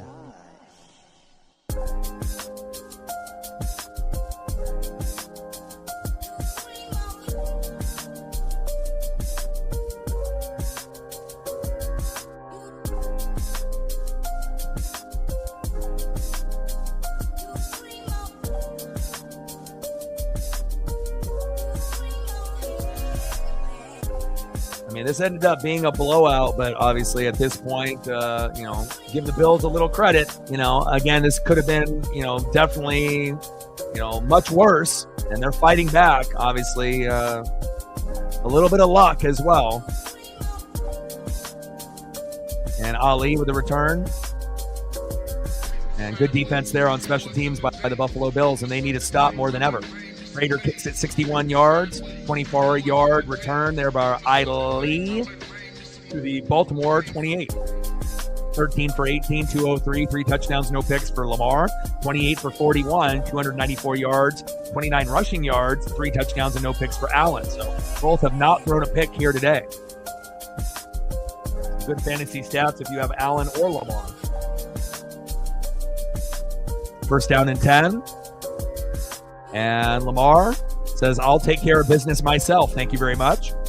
And a great 13-yard gain, tackled by Bishop.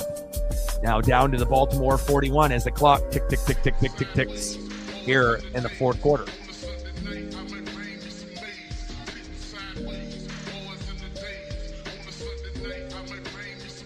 .320 and counting here at first down and 10. And again, they don't have any answer for Lamar. They don't have any answer for Derrick Henry, and they don't have an answer for Zay Flowers. And we'll see what they decide to do here. Hand off to Henry. Oh, fumble! Fumble! Oh, my God! And the Ravens recover, I believe. Wow! And that is the one thing, or did Buffalo get it? Buffalo got it! Wow! Buffalo with the recovery. And Derrick Henry with his first mistake of the game. And now Buffalo actually has a chance to tie the game up. Oh, my. Wow. Buffalo fans have rejoiced briefly. And a good punch out there on Derrick Henry. Wow. Unbelievable. Now the fumble recovery is recovered by the Buffalo Bills. Derrick Henry, what happened? Ed Oliver, my goodness. And again, Buffalo now has a chance. Imagine if they didn't go for the 2-point conversions. It would be 40-34. They get a touchdown and they win by 1. Again, math is not mathin', but again, now they are in striking distance, down by 8. They still got to get the 2-point conversion and the touchdown, but wow. What a game. It's not over yet. We thought it was over, but apparently not. Normally Derrick Henry doesn't fumble in a situation like that, but you got to give credit, to Ed Oliver punching it out. First down and 10. Allen going deep. And down to the 1. Wow. Just like that. But you're leaving a little bit too much time. Wow. Hey, Hawes with the catch. Wiggins with the tackle. And now the Bills are going to score, but you're going to leave too much time. And they also have to get the 2-point conversion. Allen with the keeper. This is definitely making for some good football. When the score is 40-25 and, you think it's over, that Allen is going to be able to have a few lucky plays. But again, what it took was that fumble by Henry, and they definitely capitalized there. Hawes with the great catch, and now they're about to score within a play or two. Look at him bobble that. Wow. Great hands. Hands, team. I mean, if you got Allen in fantasy or Lamar, or I mean, obviously Henry lost you some points with that fumble, but overall a good game. Handoff, Cook, touchdown. Did he get there? Oh, just short. Thought he got in. And 1 yard gain, or maybe a gain of inches. Now it is 3rd and goal and the 2-minute warning. But just imagine if the Bills would have went for one extra points twice, it would be 40-34, and then they could actually take the lead. But they have too much time left. The Ravens can kick a field goal and win if they were to tie it up here. But just give the Bills credit, for even though their defense isn't the greatest besides Ed Oliver, they're actually making this a lot more interesting than it could have been.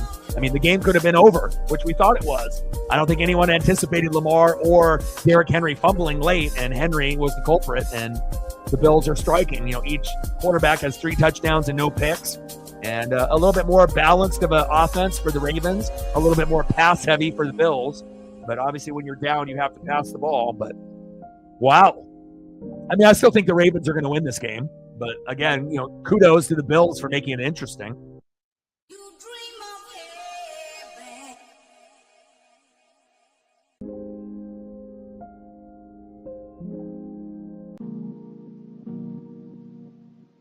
Yeah, it's okay, Chief. All of us said it, because it felt like it, right? I mean, it makes for some good football. It's been a great week 1. I mean, besides a few teams like yours, which I know that you really desperately wanted to win, but Justin Herbert is the truth, And there's the touchdown. Josh Allen fantasy owners rejoice. If you're going against Josh Allen, I'm sorry. And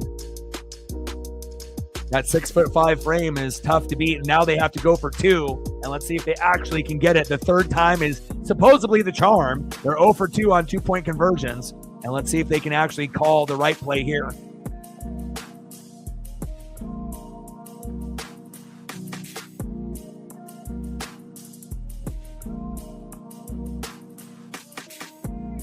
(40-38) with 1:58 left. Point conversion to tie the game up after going 0 for 2 on 2-point conversions to start the game. Man in motion, shotgun set. Allen is there. Throw, hit, and incomplete. And they are 0 for 3 on 2-point conversions, and that's why you don't go for 2-point conversions, ladies and gents.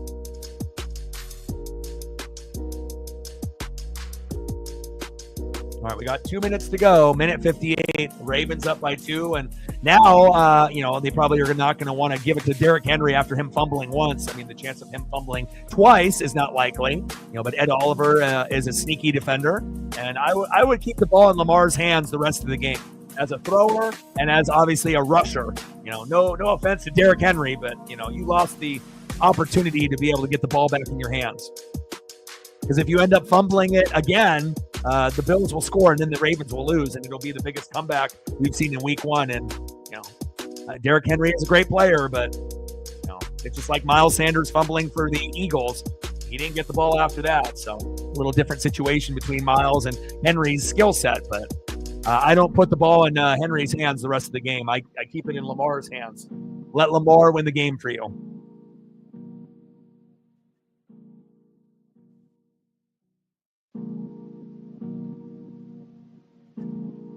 Well, this is made for some good football here for Sunday Night Football. Going to be one of the more memorable games on Sunday Night Football for the year.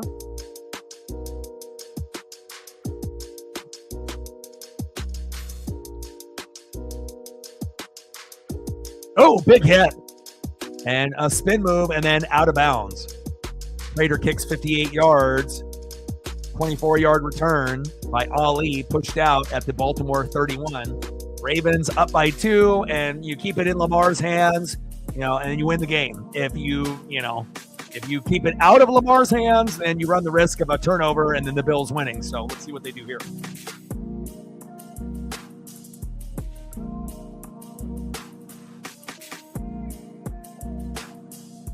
And you can still give the ball to Mark Andrews. He does exist. First down and 10. Lamar. Hands off to Henry. Better put 2 hands on that ball, Derrick. And short gain there. 2-yard gain by Derrick Henry.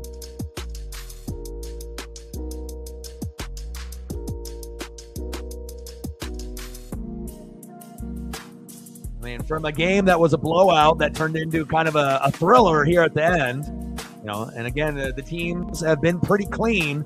But that big turnover by Henry with the fumble, you got to give Ed Oliver credit. If it's anybody but Ed Oliver, that play doesn't happen. But again, it's not like the Bills have a great defense, even though they got Oliver, Bosa, and a few other guys. But Bills defense doesn't look very good this year. But the Ravens D gave up 38. And timeout is called.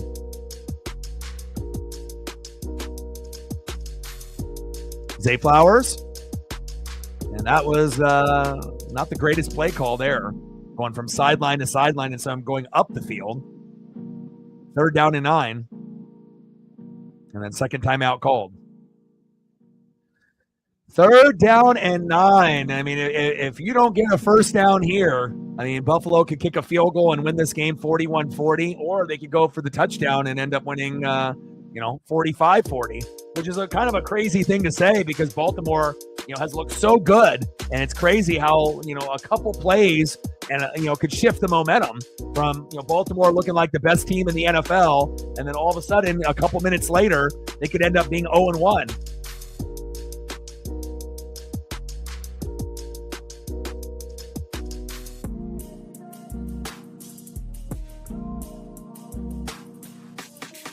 And at this point, you have to think that Lamar is going to have to run for this first down, or he's going to have to scramble and find Zay Flowers.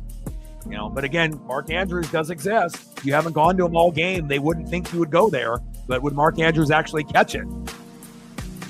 3rd down and 9. Man in motion, Zay Flowers, shotgun set. They bring the blitz. Lamar. And throw is caught and short of the first down marker.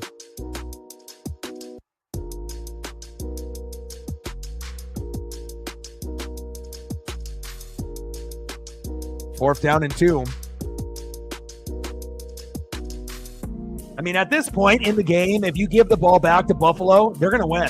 So at this point, normally I would say punt, but I would say fuck that. You go for it. Because if you punt, you're going to lose. More than likely, the Bills are going to score a field goal or a touchdown. So I think this is that one, situation where I normally, would say punt, but I would go for it here.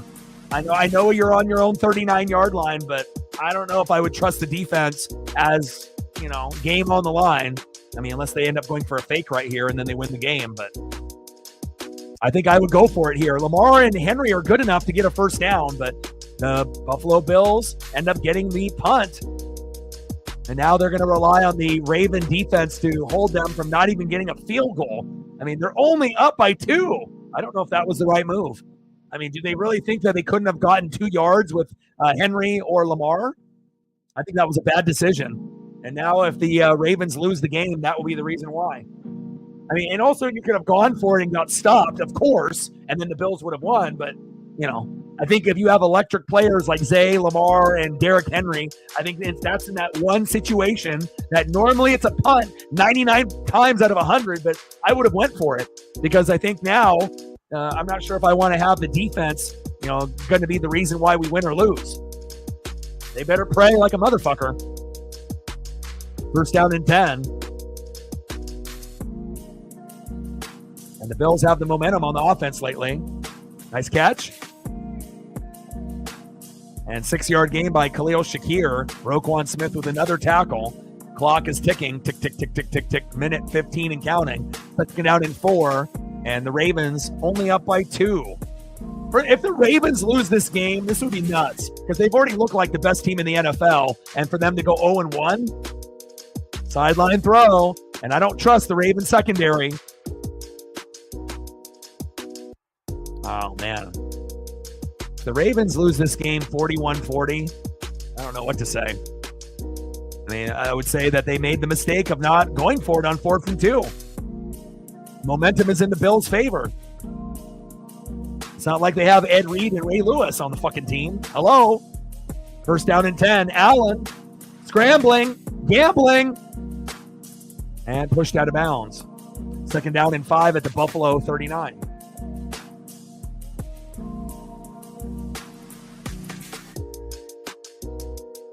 Oh, man. And Buffalo went for it for 2-point conversions 3 times. I mean, do they really deserve to win? The answer is fucking no.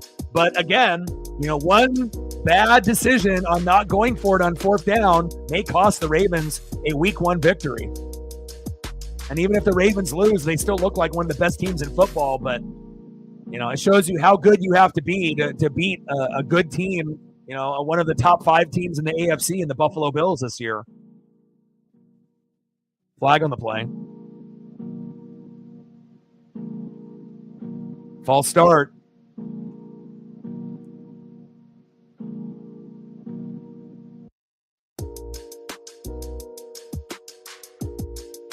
Unbelievable game. But when they're up 40-25, again, they couldn't afford for Henry to fumble. And again, a bad decision by not letting Lamar win the game for you. It's like you got the most electric quarterback / running back in the league, And again, if you don't want to give the ball to Derrick Henry in that situation, fine. But you got Zay Flowers. You haven't gone to Mark Andrews all game. And you got Lamar Jackson, the best quarterback running the football in the league. Allen going deep, wide open. Uh-oh. This looks like a Raven L. They don't have Ed Reed. They don't have Ray Lewis, so why would you put the game in the defensive hands? Marlon Humphrey got injured, and now he's back in the game, but decisions. And that's why you go for it on 4th and 2 when you have a Lamar Jackson. If you don't have him, I get it, but when you do, that was the mistake of the game. And now they're on the brink of losing to the Buffalo Bills when they were down 40-25 just a few minutes ago. Ravens fans are going to be pulling out their fucking hair. Uh-oh, and caught. Uh-oh. And they're about to score a touchdown here. Timeout Ravens. And that's why you have to understand your personnel. And, if you can't, go for it with Lamar Jackson, who the fuck are you going to go for it with? Ravens blew this game. And now they're in a position to win the game 41-40, unless they end up punching it in for a touchdown. But obviously they want to, get this clock, obviously down to as little time possible so that there is no chance for a comeback. Wow. Biggest blown lead in a game for a team that looked like the best team in the NFL week 1. And all of a sudden, in a matter of 6 minutes, you're going to go 0-1. Unreal.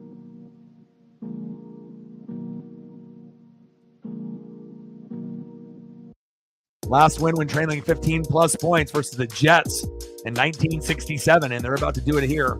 I mean, unless the kicker shanks it. I mean, we have seen kickers fuck up lately, But, I mean, as close as they are, I mean, that's really going to be the thing that they have to pray for.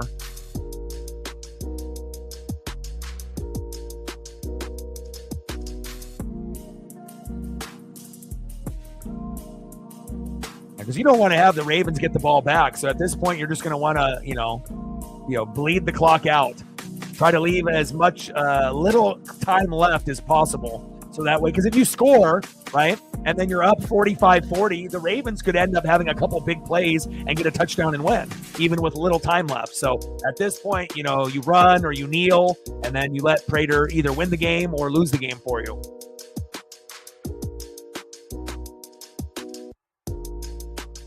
All right, Cody, take care, brother.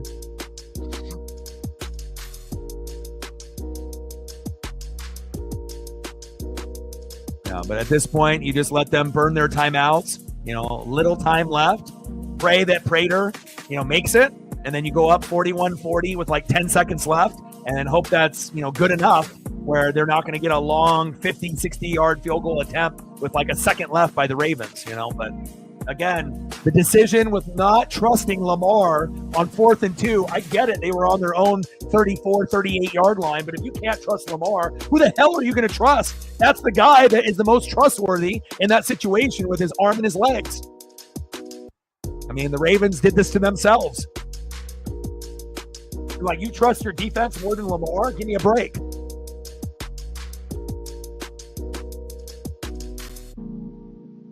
Yeah, definitely people trying to come back. They're all on their phones right now and say, you can't come back in. You left. You gave up. You're a bandwagon Bill fan. But one of the biggest comebacks in NFL history right here, week 1.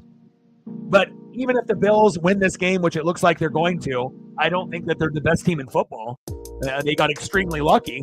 Ravens obviously looked legit, for what? 3.5 quarters? And then the last 5 or 6 minutes, they imploded.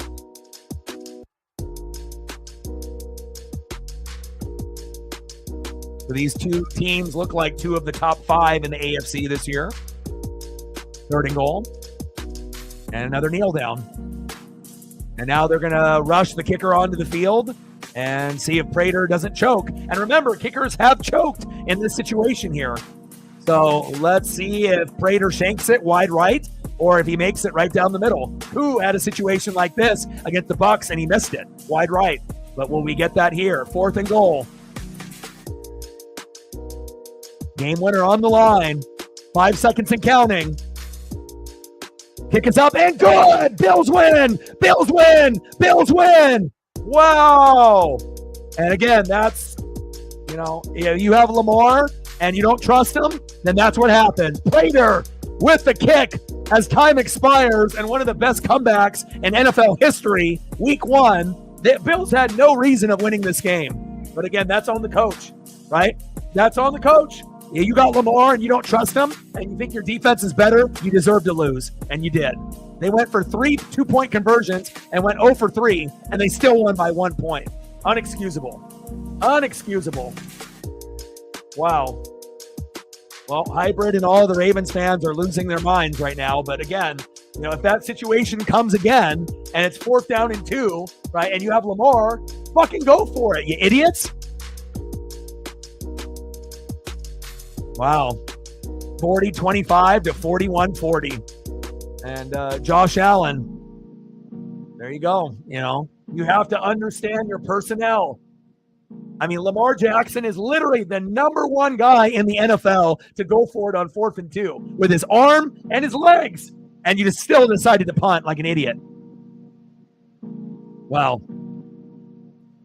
Unbelievable. Whoa, what a game, huh? I feel bad for Raven fans like Hybrid. But again, you guys, unfortunately, hard to say this, but you deserve to lose because you didn't let Lamar win the game for you.